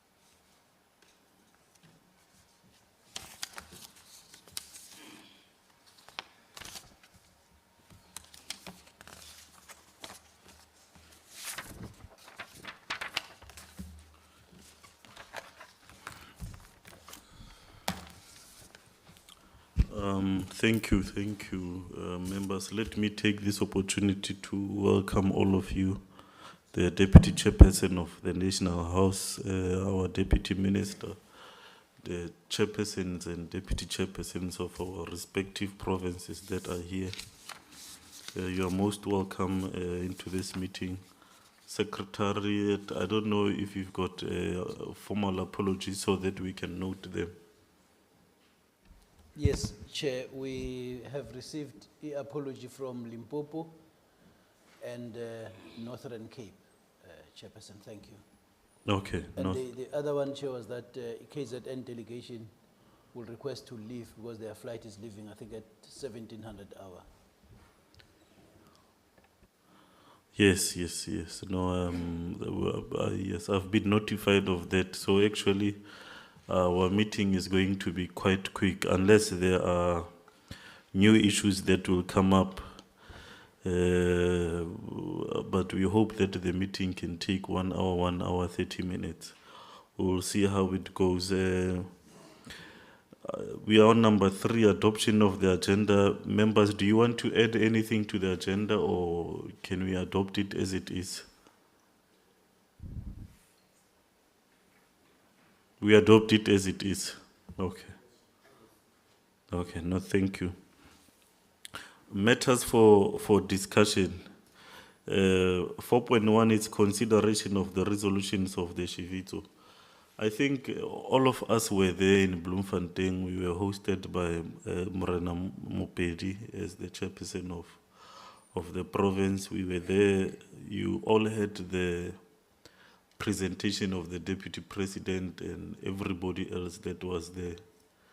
As the National House, we've already had our session and we've noted that there's nothing much to take out of the Shivito. I think there's about one thing that one can take home is on the fight that we put up on the question of the formula. But even that, we've only won about part of the battle, not all of it. What we have won is that, because remember the initial proposal from the department was that you can only have about 10 members who constitute a council. But after kicking and screaming from our side, there is that option to move it from 15 to 50. So it means virtually 99% of our councils would be able to be covered. I know, I think speaking out of correction, part of the biggest council you'd have is in Moleji. KHOI-SAN where I think there's about 104 headmen and women. But other than that, virtually all over the country, in any case, you cannot have 100 people in a traditional council. So if you are able to have at least around 30, 40, if you are really big, then you are sorted. But the second part of the fight which we have not won is where you are being told that the royal family should form part of the advisory or nominating. I think that is what we completely disagree with. as the houses, but of course the members will have their say. But I think we all know the implications of that, that it's going to cause a lot of problems. I mean, part of our problems is with the royal families. So I think that's the only thing one can take out of Chivito. But it's not for me to talk too much about it. It's for you to have your own observation and give ideas as to how do we move forward in this matter. So before I can bring in the deputy minister, because I take it that the deputy minister will be part of the conversation throughout.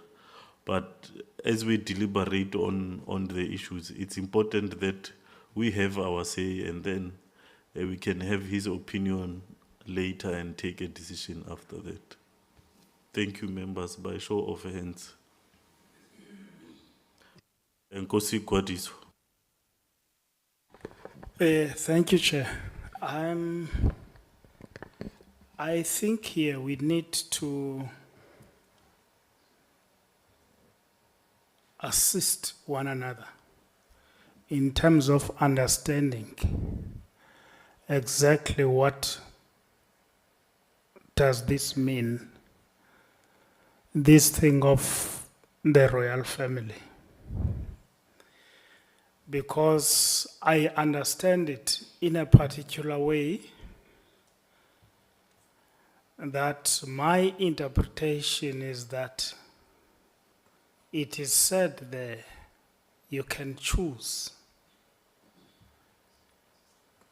2 or 3 members of the royal family to assist you in choosing or in selecting those additional members. That's the understanding. I really want to be clarified on this.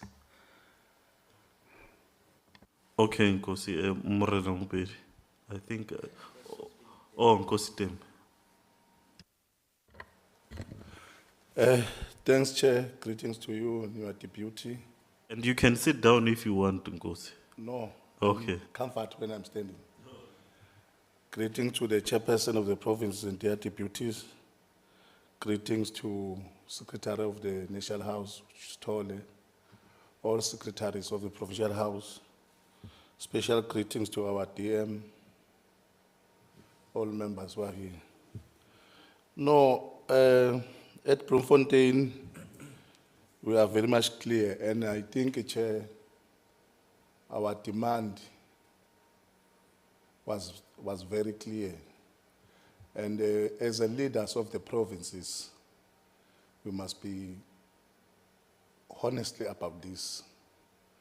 The government or the department has come closer to us now with that about the reconstruction. So we must not make things to be difficult for us when the government is trying to listen to us, especially our department. So the formula is 60-40, it's clear, 60-40.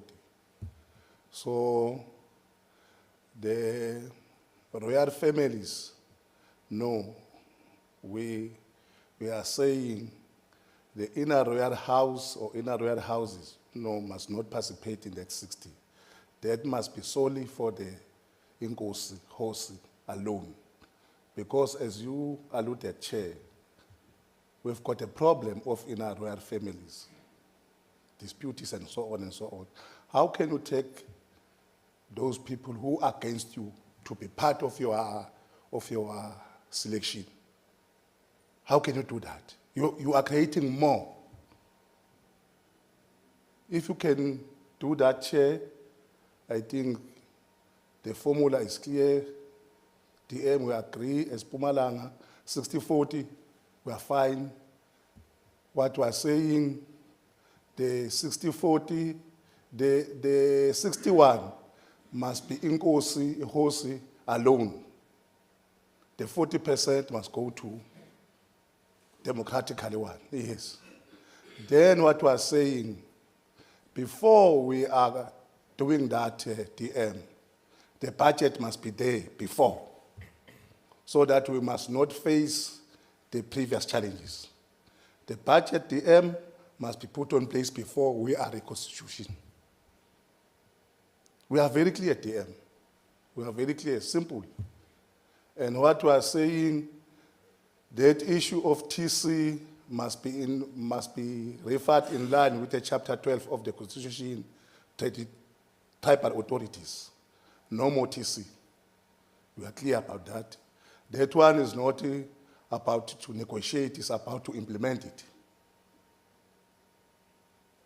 And also, what we are saying, the local houses executive must be given full-time status. Full-time, that's all.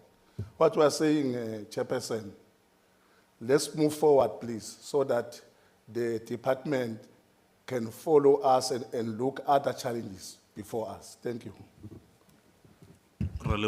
Is there any other hand? Morena Mopedi. Thank you very much, Chair. I don't want to mess up with your agenda. Are we still debating or discussing 4.1 or already on 4.2? Because I've seen the issue of the formula from different provinces, the report from different is 4.2. Now we were just talking about what happened in Bloemfontein. I just have a clarity on that. Okay. No, Morena, the two issues go together. I think administration just tried to separate them, but the issue of the formula, yes, emanates from the Chivito, as to say it was one of the resolutions that we took from there. So you can either, I just don't want to have a situation where it comes up now and we take a decision and somebody comments later on it, on especially a different view. So the issue of the 4.2 is actually coming from, it's part of 4.1, if I were to simplify it. Thank you. Thank you very much, Chair.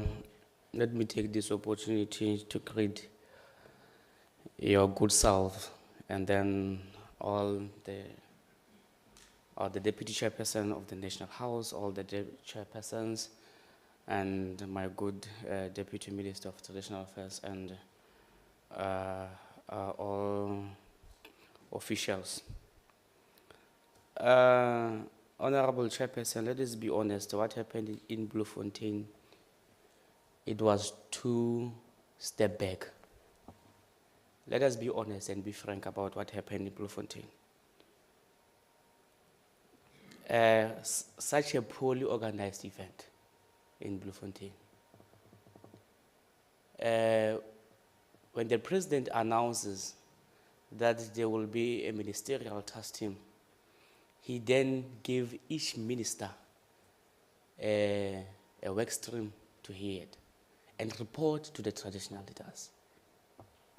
But you find out in most of the work streams, there's no minister, there's no deputy minister, there's a DG. Whereas during the former president, at least he tried, or on engagement like that, ministers should be present. Not only ministers who were leading the work streams, but ministers who were part of the work streams. Really, now on my side, really, Jim, I saw such a disappointing event. And then we must not sugarcoat things. Our very own ministers and the president, on the day 2, there was no one on the side of government. Traditional leaders, you are on your own, which means they only came and preached to us on the first day and leave, without listening on our opinion on the second day. What is it that they are doing? Just to hear us, just to be with us from the first day up until the last day. So really, Chairperson, if you just leave this thing as, by the way, the report, government need to be sensitized. President need to be sensitized, and Deputy President need to be sensitized. We as the provinces, we as the chairpersons of the provinces, we are not happy at all about their poor attendance in the event. So we could not have even concrete reports from them because they were not there. We could not even express ourselves because we were talking ourselves, we were crying alone. Because majority of them after lunch, they left, all of them. Then we have to stay there alone and discuss whatever that we discuss amongst ourselves. So really, now what I've seen in Bloemfontein, really, I've seen us not progressing anywhere. So there is maybe a strategy or some sort of report that need to be reported to or concern to the president or to the deputy president about our dissatisfaction about the Chovicho in Bloemfontein. You are telling the truth, Chairperson. There's nothing that we can really say much from the report. In fact, the report, if you can say we are going through the report, we will be wasting our time because there's nothing that is tangible from the report or that we can just take and progress with it. Thank you very much, Honorable Chair. Ke a leboga Morena. Just to assist further my leadership, as the National House, we've sat down and had this kind of discussion, and we came to a conclusion that as a house, we must write a letter to the Deputy President and tell him that we are not happy. I just want to assist you by reading the letter so that we can save time. The letter says, discontent with the work of the interministerial task team established to address matters of concern to traditional leaders and communities. The recent visit of traditional leaders held in Mangaung from 24 to 25 October 2023 and other engagements of the IMTT on matters of traditional leadership refer. In 2022, during the dialogue of the National House of Traditional and KHOI-SAN leaders with government, President of the Republic of South Africa, Mr. M.C. Ramaphosa, announced that he was going to establish the IMTT dedicated to addressing concerns of traditional leaders and their communities. And the Deputy President was designated to lead the IMTT. As the National House, we were pleased that at last matters of traditional leadership would no longer be marginal to the responsibilities of the state. However, since its establishment, the IMTT has not addressed the core concerns raised by traditional leaders. To start with, the resolution to include traditional leaders in the different work streams was never implemented, despite having submitted names of traditional leaders to serve on the IMTT. The commitment by the IMTT to meet with traditional leadership quarterly, to report on progress and develop further plans to ensure implementation per resolutions has never been implemented. The recent veto of traditional leaders has proven to us that relevant cabinet ministers have no interest in addressing rural challenges, and therefore an indication that rural communities will remain at the periphery of government support. They are the forgotten child. The Deputy President was invited to Shivicho to share progress of the work of the IMTT, including feedback on matters submitted by the National House to the Deputy President on the 5th of May 2023. The Deputy President invited relevant cabinet ministers who are responsible for the different work streams. However, only Minister Zigalala honored the DP's invitation. We also wish to appreciate the presence of Deputy Minister Mafu, who represented Minister Kotwa during Shivicho. It is our submission for the Deputy President to note the following concerns arising from the recent Shivicho and previous engagements. The IMTT did not make commitments to address issues raised by traditional leaders. Although the technical work was done, the political work streams were never convened, contrary to the resolution of the dialogue in 2022. Conveners of the different work streams snubbed the House with the exception of Minister Zigalala and DM Mafu, an indication that the conveners continue to disregard the call for inclusion of rural communities in the developmental agenda of the country.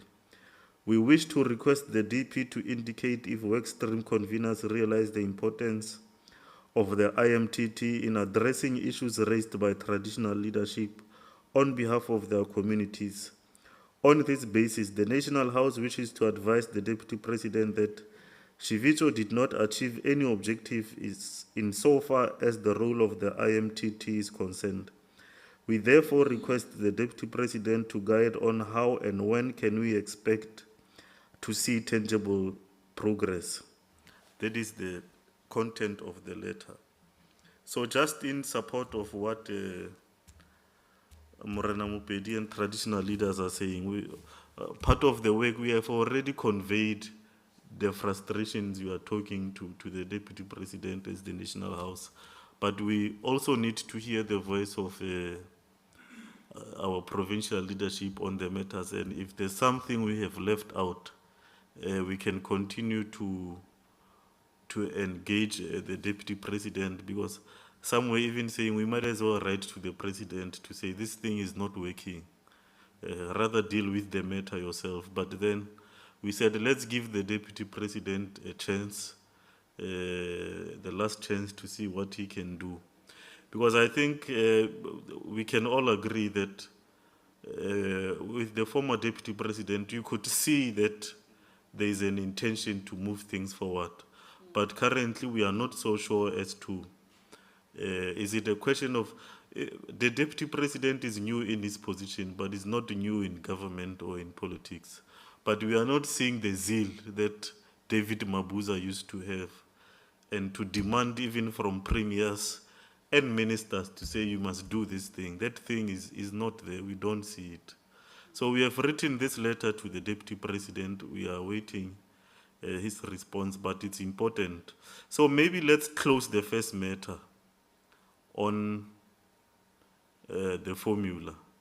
If we are all in agreement on the formula, particularly the little win that we have won, but also on the second part of the royal family, to say the traditional leader, as it was, will deal with the 60%, and the democratic aspect will go to the community, which is 40%, as it was.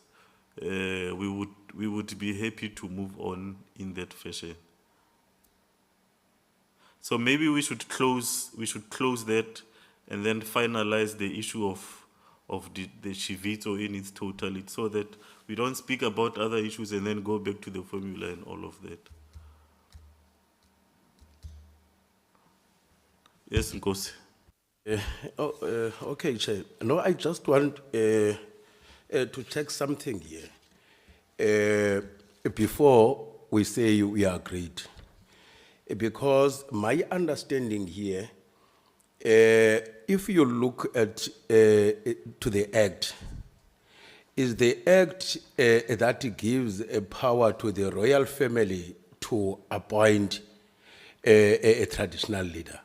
Now, I just want to check if we are not contradicting ourselves, if we are saying we don't want to be advised by the royal family. That makes us to be who we are today. Now, if you can just give me a clarity there, I'll be fine. Because for me, my understanding, the royal family is the one who have the power to appoint a traditional leader. Now, I don't understand if the traditional leader, when he gets into the throne, will start to say, no, I don't want anything, anything with that has something to do with the royal family. Thank you. No, thanks, Nkosi Matanzima. I think we must be specific in our detailing of this matter. It's not to say that as traditional leaders we do not want any advice from the royal family, because I think even in terms of custom, our own customs, it would be wrong to do that. But based on the previous acts that have been governing how traditional councils are formed, it has been the role of the traditional leader to appoint the 60%, which is primarily your headmen and headwomen, you appointing them. But on everything else, Remember, there's separation of duties here. The traditional leader and his council and his authority, they deal with the administration of the community, which is the day-to-day activities of the community, developmental issues and all of that. But the royal family deals with royal issues. That is where the advice comes from, that I think you are referring to. And that includes your conduct, how you conduct yourself in the community, in your relation with government, because they are the ones who have appointed you. But in turn, you appoint your headmen and headwomen. Hence, we fought for a bigger number so that all of the headmen and headwomen, and remember the headmen and headwomen are people who lead your sub-villages or your sections if it's one villages, so that they can be inside the council. So we are not saying we don't want anything that has to do, it would be very wrong. Both in government and customarily, we agreed we will be contradicting ourselves, and we will also be calling for them to remove us. I think the issue is specifically when it comes to people who will be assisting you with your day-to-day activities. I think that is where the matter ends.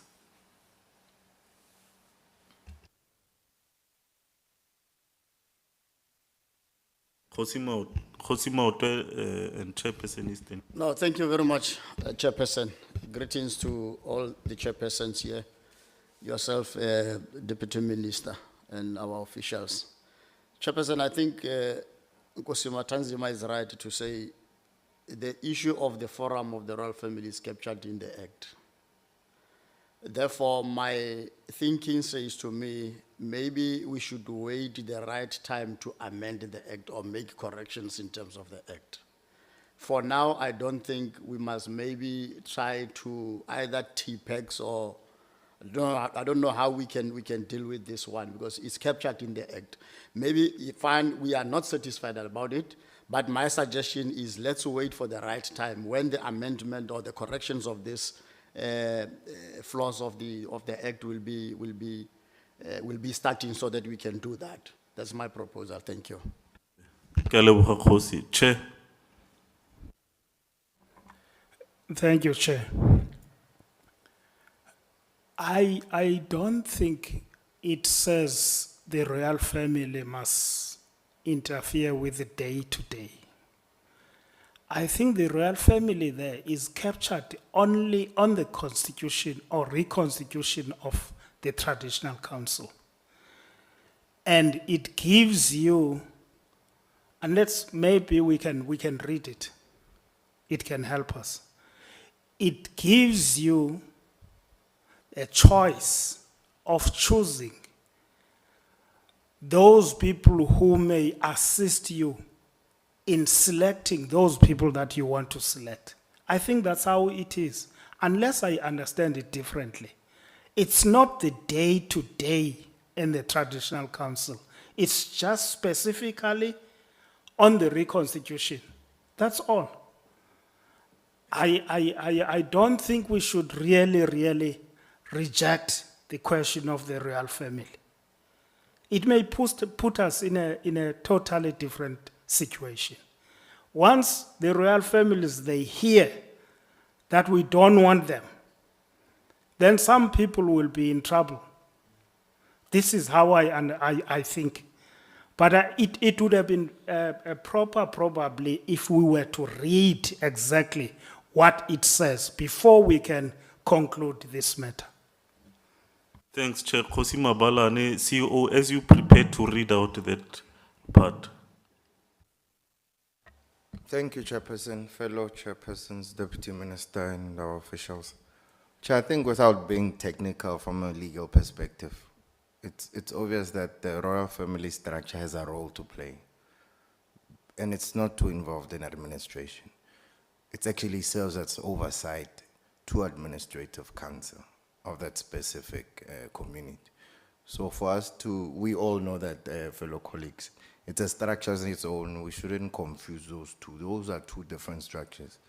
And I think as my fellow colleagues are alluding to the fact that their role is to monitor that specific council that will be spearheading the administrative side to that 5 years and also advising KHOI on his 60% that he will be working with. Thank you, Chair. Thank you, CEO. Can you read it? It's flattered. I don't know if you, Mpo, can you read it? Who's flighting it? It's me. I'm not too sure if it's the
You understand the Khosi what he say? We go ahead with it.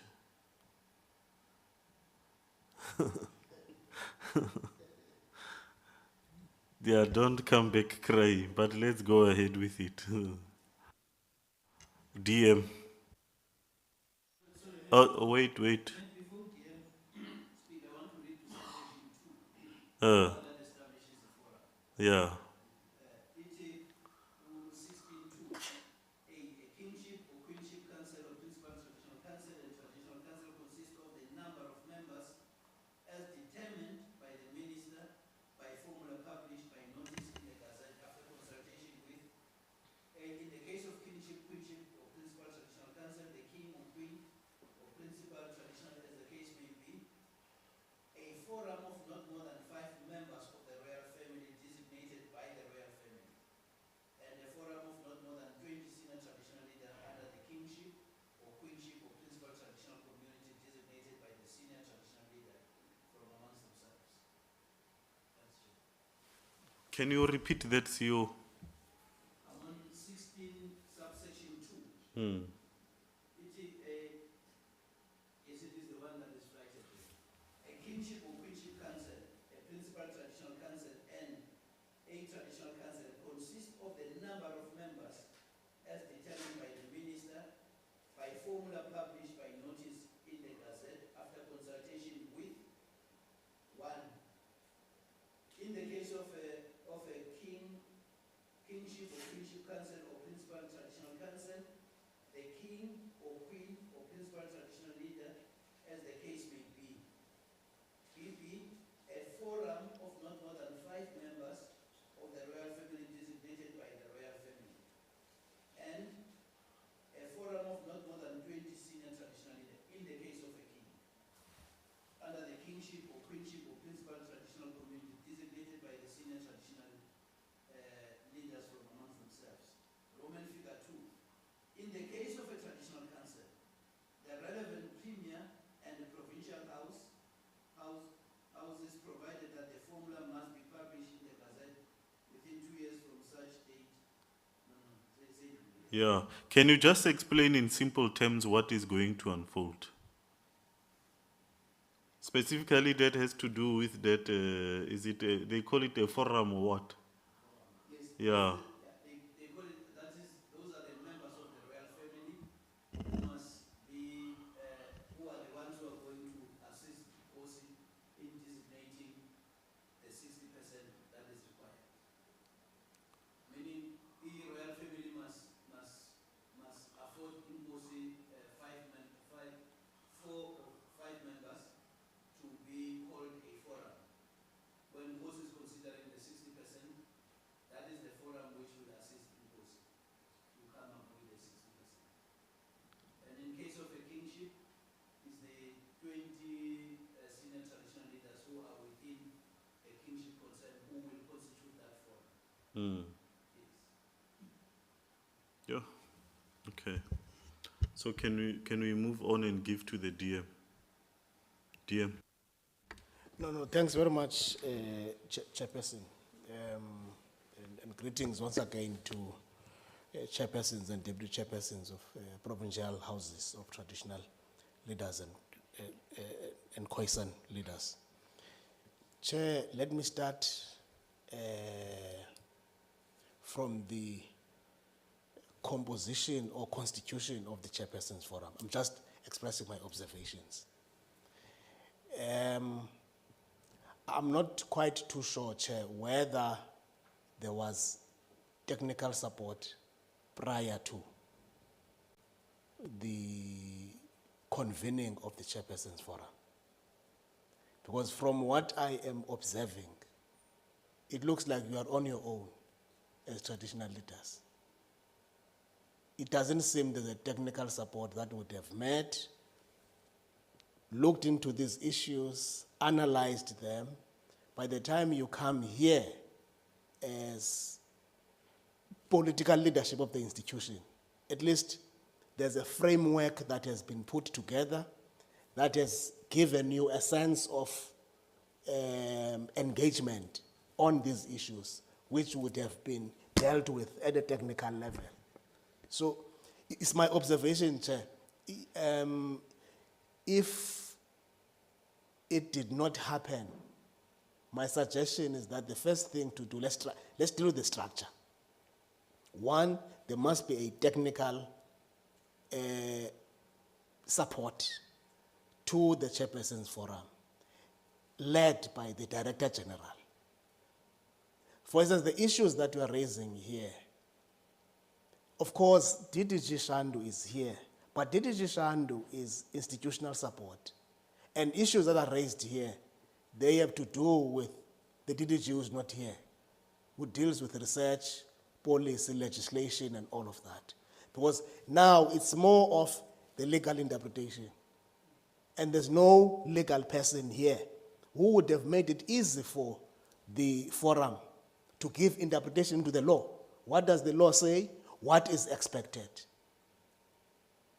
And thirdly, Chair, my own analysis, part of the legislation has been badly crafted. It's not really, if I can put it this way, it's not about giving interpretation in terms of the customary law as it would have been envisaged in line with Section 212 of the Constitution, read together with Section 39, subsection 3 of the Constitution. You don't get that sense that what we say must happen is based on the customary law and practices, living customary law, as it would have applied to the various institutions. Now, that, Chair, would require legal services to give interpretation, legal services to assist in the crafting. So this window of opportunity, I mean, this period of TICLA having been invalidated must provide us with a window of opportunity to make those kind of contributions. Otherwise, Chair, I'm afraid it will be your word that is, as traditional leaders, against yourselves, without really substantively finding a solution. That's my concern, Chair. Yeah. As I'm sitting here, I'm not even sure whether, how do I participate here as the deputy minister? You know, that's why, you know, this thing of me being a traditional leader as well, it also, but as I say, other than those kind of situations, my view, Chair,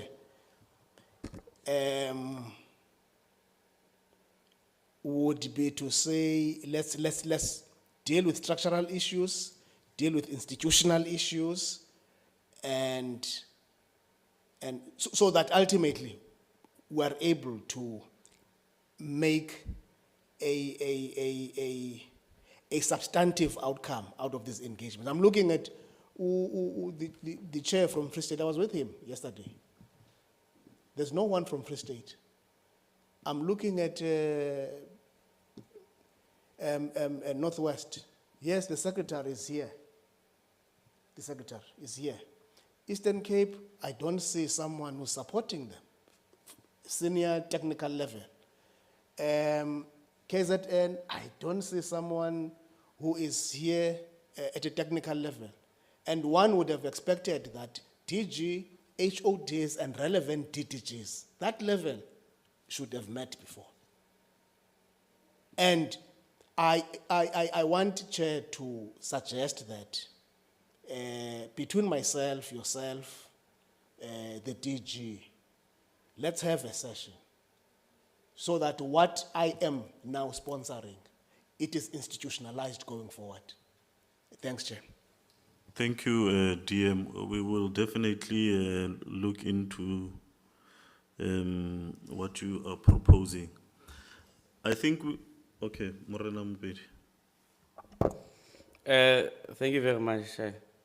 That is why at the beginning I said I don't want to mess up with your agenda item, because I knew when talking to the issue of formulas, the provinces were got letters from the minister requesting our advice in terms of those three formulas and giving us a chance to choose which formula we wanted.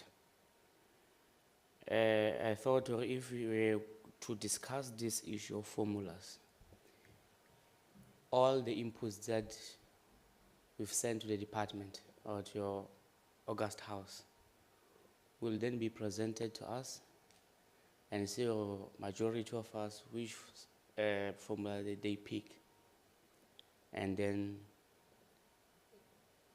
agree on that formula. Now that so many provinces have voted for this formula, and then these are the inputs, then we'll take it from there. Now we don't have anything. I agree with Deputy Minister. We don't even have the report in front of us. We don't even have the inputs of the formula. So now we're in the dark to really discuss the issue of the formula, because we don't know what the KZN have said. We don't know what the Eastern Cape have said. So it's going to be a debate that will not going to end, because everyone will raise their opinion without just really showing us what the province are saying. So I then suggested if we can have a virtual meeting where we can really discuss the issue of formula and agree as the chairpersons forum. It can be a special chairpersons forum, even virtually, whereby we discuss only the matter of formula and then say, as National House, as chairperson in South Africa, we've all agreed on Formula B or Formula C, as is one favors ours as traditional council. So this issue of formulas will not conclude today, as we don't have documents, we don't have nothing on our hands about these formulas. So this is what I'm proposing, Chair. Thank you. Members, here's a proposal, but as far as I know, I think we only have representation from KZN, but I think Mpumalanga had sent their position prior to even the Shivito. We've had it for a while, if I'm not mistaken. But I'm speaking subject to correction, but I think we only have the KZN one. CO, do we have any other besides KZN? Yeah. You sent? When did Mpumalanga send?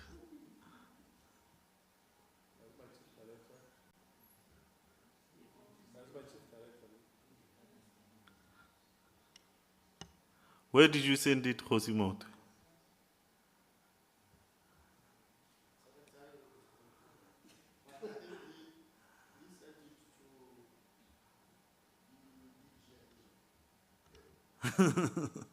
Yeah. Yeah, yeah. Rebel Krak.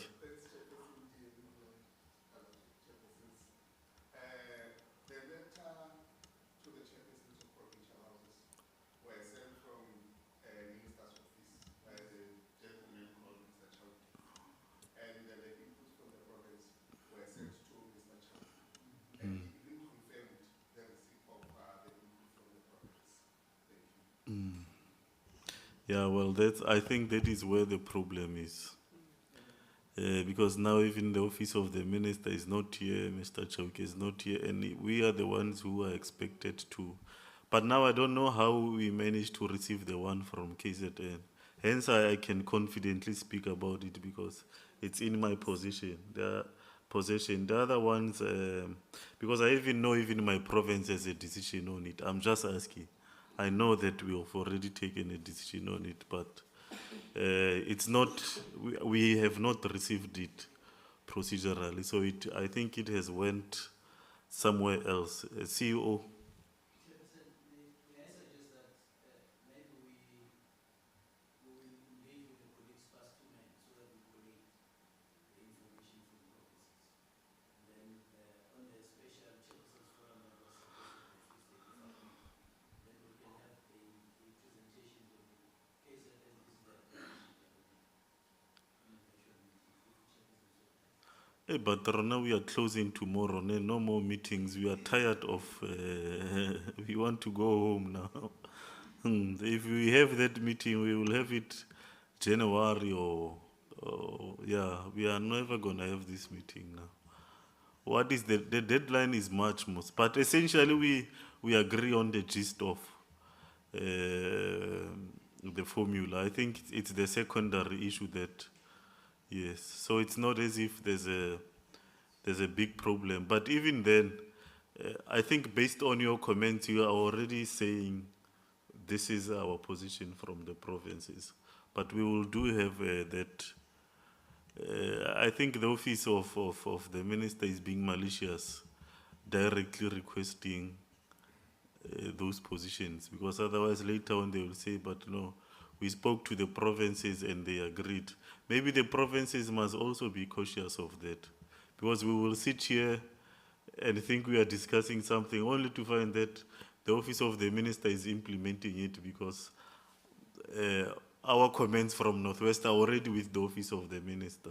So we might be having a useless discussion here because maybe the minister has already dealt with those issues. And it seems like DM is not even aware himself of, because I'm sure he would be having the correspondence at least. So let's just be careful to send the issues directly to the minister, so that if there's something we would even want to change our minds after maybe hearing new information, through the chairperson's forum we are able to self-correct. But if they go directly, then it would be too late to change anything. That's the danger of decisions coming from province and going directly to the minister's office. There wouldn't be an opportunity to correct anything.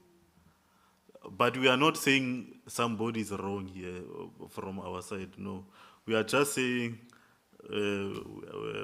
we must be here. Yes, Nkosi. You'll come in, DM. Yes, Chair. Thanks, Chair. I think on that corrections, we need to, our provincial chief directors must coordinate with the national chief director's office so that everything must not disappear loose on the road, on the air.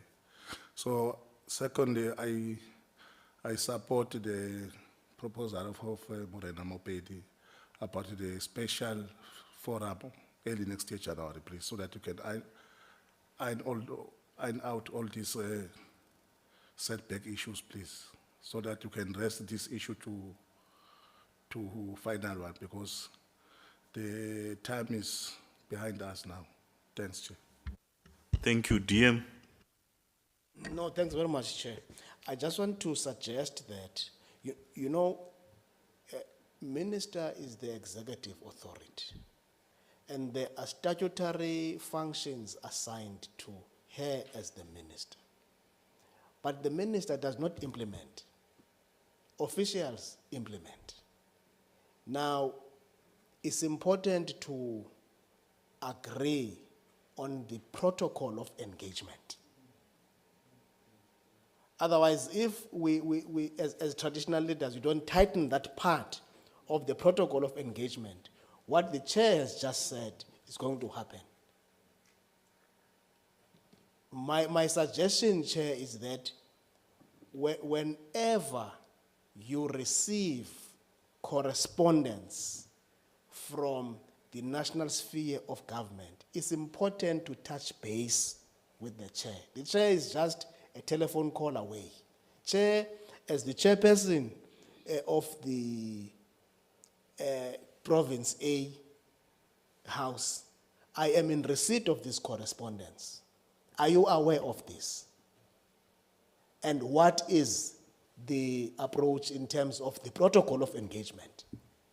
It's important, because Nami, some of the things, Chair, I would only probably see them at the level of the memo, where I have to sign the memo for minister to execute. At the point of execution, I don't know what would have happened. As a result, there's a risk that the damage can happen without my input. Well, as a traditional leader in my own way, I know how to address issues of traditional leadership. Protocol and etiquette, it becomes very important to keep the decorum and the respect of the institution. Otherwise, if we do it in a haphazard manner, at the end of the day, it also exposes or makes the institution prone to being subjected to instances of unfortunate eventuality of disrespect. Thanks, Chair. Thank you, DM. Our secretaries, I think this is for you. If you receive something, you need to take it to the Secretary of the National House, and equally with the chair. And I think that has been happening. I don't know why this one had to go via the back door. It's very malicious of them to do that. But I think we've noticed it, and we will handle it as we agree on how to handle it. Is there any other outstanding issue that has to do with our reflections on Chivito? I think I'm only left with one, 4.3, as it was just not coined correctly, but it also emanates from what happened in Chivito. So I just wanted to check with members if there's something else, or we have sufficiently covered in terms of reflections from Chivito. Chair. You, Chair. No, I think we have sufficiently covered. Okay, no, thank you. In terms of 4.3, actually, yes, it has to do with the National House and the Kings. As you know, we have always invited our respective kings and queens to the events of the National House, as we invite you. We invite them to the opening, the dialogue, and whether we have a land summit or any major engagement that we have, or event for that matter. But something happened well, let's start with the opening of the National House here in Cape Town this year. We opened the National House, and then just before we had lunch, the kings were in a holding room. Then I took the minister and the deputy minister and the deputy chair to go and greet them. So we went there, and there were issues they raised with Minister Nkosazana Dlamini Zuma. Then there was an agreement that the deputy minister and the deputy chairperson would begin facilitating the establishment of the King's Forum, as it's a body that is responsible for dealing with issues of the kings and queens. Then there was a change of political leadership, I think after a month or so, where we had the new minister and deputy minister. Then fast forward to the Shivito that we had. We invited the kings as usual and our queens. So during the briefing in the morning with the deputy president, the minister and the deputy president, the deputy minister, something happened that I think is very unfortunate there. I was briefing the deputy president of what we have been doing and how we intend to handle issues, and part of that was on briefing the deputy president that during the opening, the president mandated the National House to establish a King's Forum, as it's law that we must establish the King's Forum and chair it for that matter. So we were actually acting on implementing what the president had said we should do. But then we received, fortunately, Morena Mupedi is here because I was with him, and the deputy minister is here. So Morena Moholo Mupedi said, no, they are not comfortable being being summoned by the National House to meetings, because they don't want to be summoned by somebody junior. But then I responded immediately to say, but you know, for us it's less problems. If we, you do not want to be called by us. And then I asked a further question to say, does it mean we should not invite you totally to everything? Well, there was no response, but upon the reflection that we had with the members of the National House, they took a resolution that we should honor the decision of the kings, that they don't want to be convened or summoned by the National House.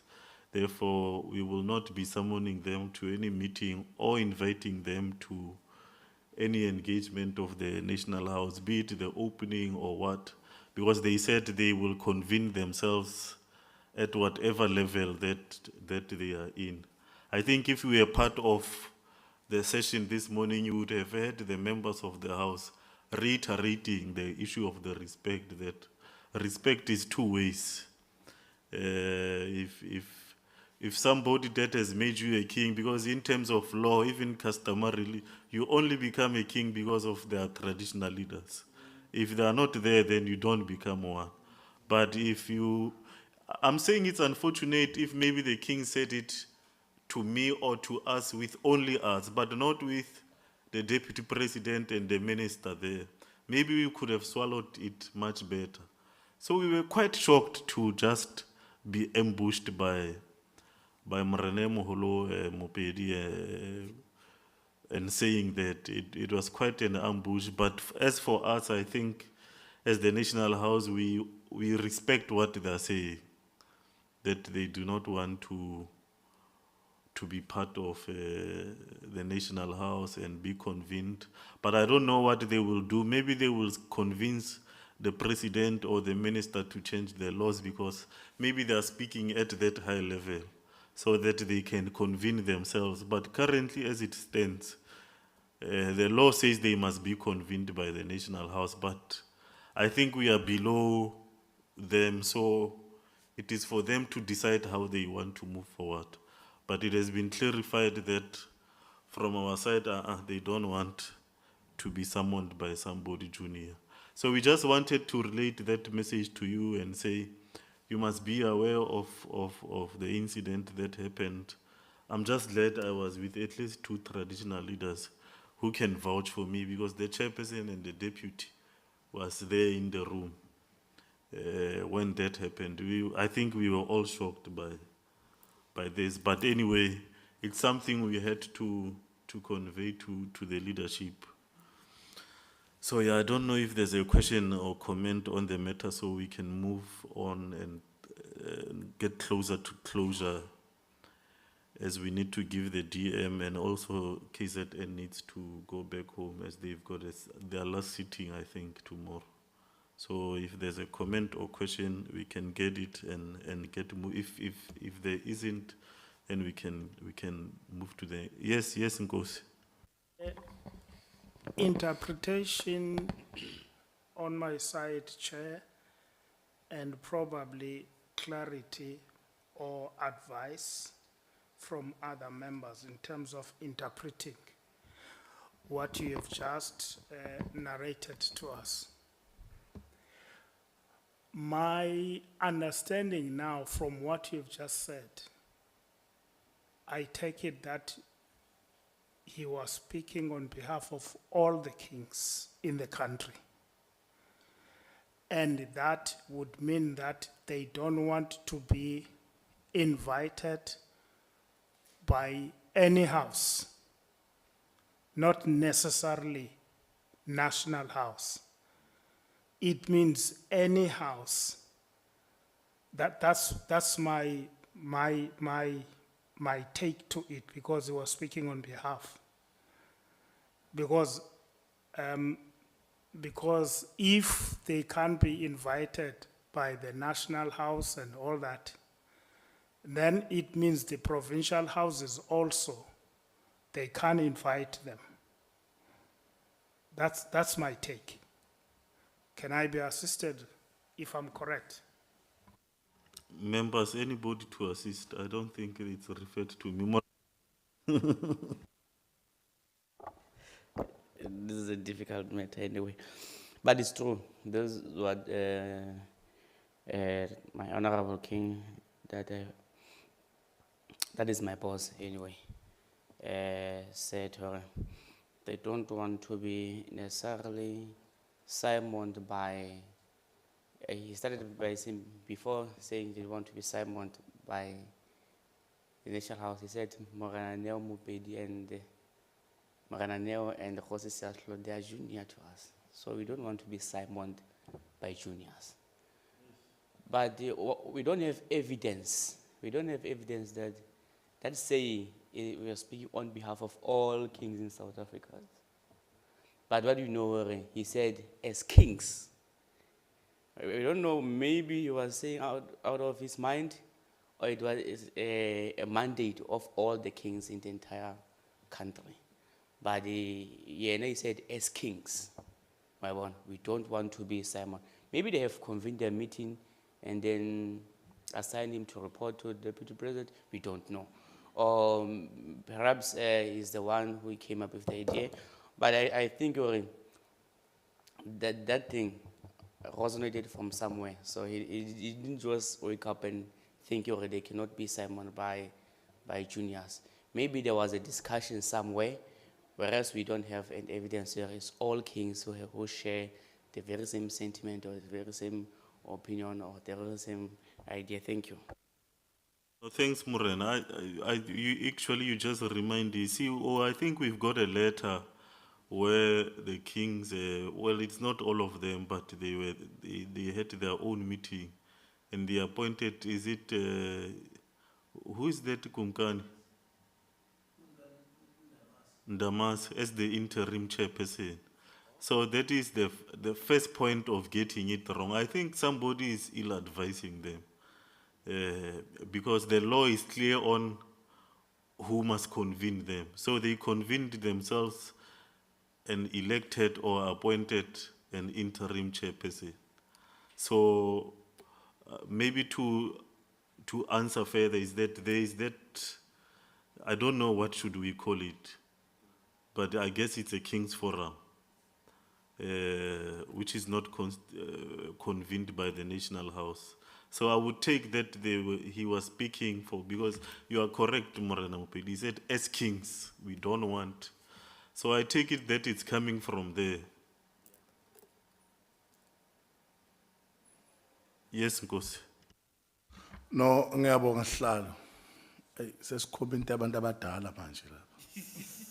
So izawusishaya. Bengicinga ukuthi Sihlalo ngicela uyibambe ne-executive yakho from national. Nibalinde ukuthi lento abayisho abantu abadala bathini, bathulile, abathulile, thula nawe Sihlalo. Mabakhuluma uzobeva bekhuluma. Ngicela sibambe kanjalo. Mhlekazi, are you good? You're gonna come in DM. No, the problem is this with me, is that if they say they don't want to be called, but now they have representatives in the provincial houses. And I think those representatives, they are there because they chose, because it says they are members of the provincial houses, but they are given a choice that they can send representatives. So what would it mean then now? Maybe we don't discuss it here, we need more time. Yes. But it has got implications. Thanks. DM, can you assist us as we move towards closure?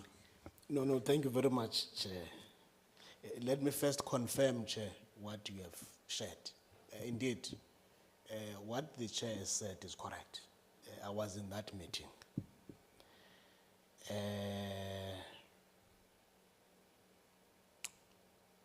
I think, Chair, my view would be that it's a matter that would require this forum. There's no other structure. Remember, you are the leaders of provincial houses, together with the chair of the National House. So statutorily, in terms of government or intergovernmental relations, you are the statutory bodies that relate with the respective spheres of government. So you have to discuss this. But in discussing this, I want to suggest, Chair, that it must be a discussion only as traditional leaders. Respectfully, we ask the officials not to be part of this. I'm raising this because some of the sentiments expressed, you'll remember in my first address earlier, Chair, I said I visited some of the kings. So some of the things that are shared, there are specific areas where same sentiments were intimated. And I would be more open when we talk as the political leadership.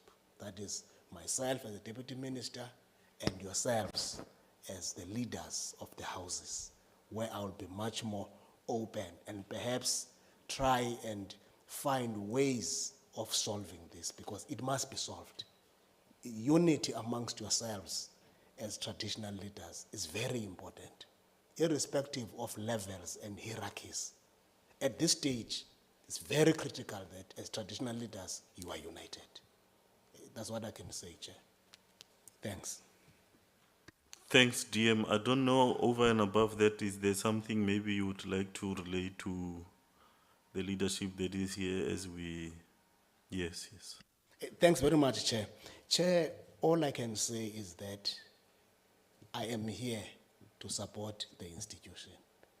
And my view, Chair, is that let's make sure that when we are to convene meetings at this level, I would be happy, next to me, Chair, maybe I did not introduce him properly. This is Nkosi Khanuka. He's a senior traditional leader in his own right. from Ubukhosi Basemaqakambeni in the Mpondomise kingship. He has been the member of the House of Traditional Leaders for 2 consecutive terms in the Eastern Cape. The last term, he was the leader of the House. So he's quite familiar with the work. But over and above that, he's an attorney. So that's why I took a conscious decision to appoint him as the head of office, so that issues of traditional leadership are best handled by a traditional leader. So that even none as traditional leaders, if you want to communicate, you don't have a handicap of talking to someone, if I can put it as an official, pure, like TTG Shandu and Ujobe. These are pure bureaucrats. You know, this one, it goes.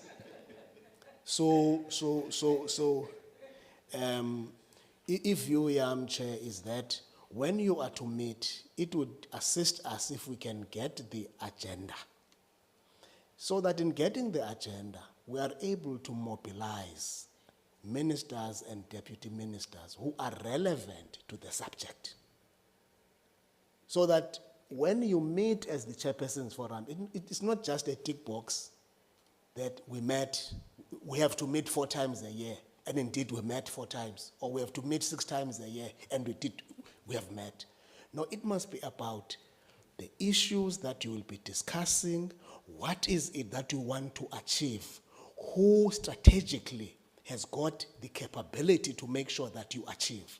And my role, I am your servant. My role is to make sure that those who are supposed to arrive at those decisions are able to do that. So that's, so Chair, I'm saying, I am your servant. I am here to make sure that your work becomes easy when it comes to deliverables. Thanks, Chair. Thank you, DM. Members, anything else before we close? There's nothing.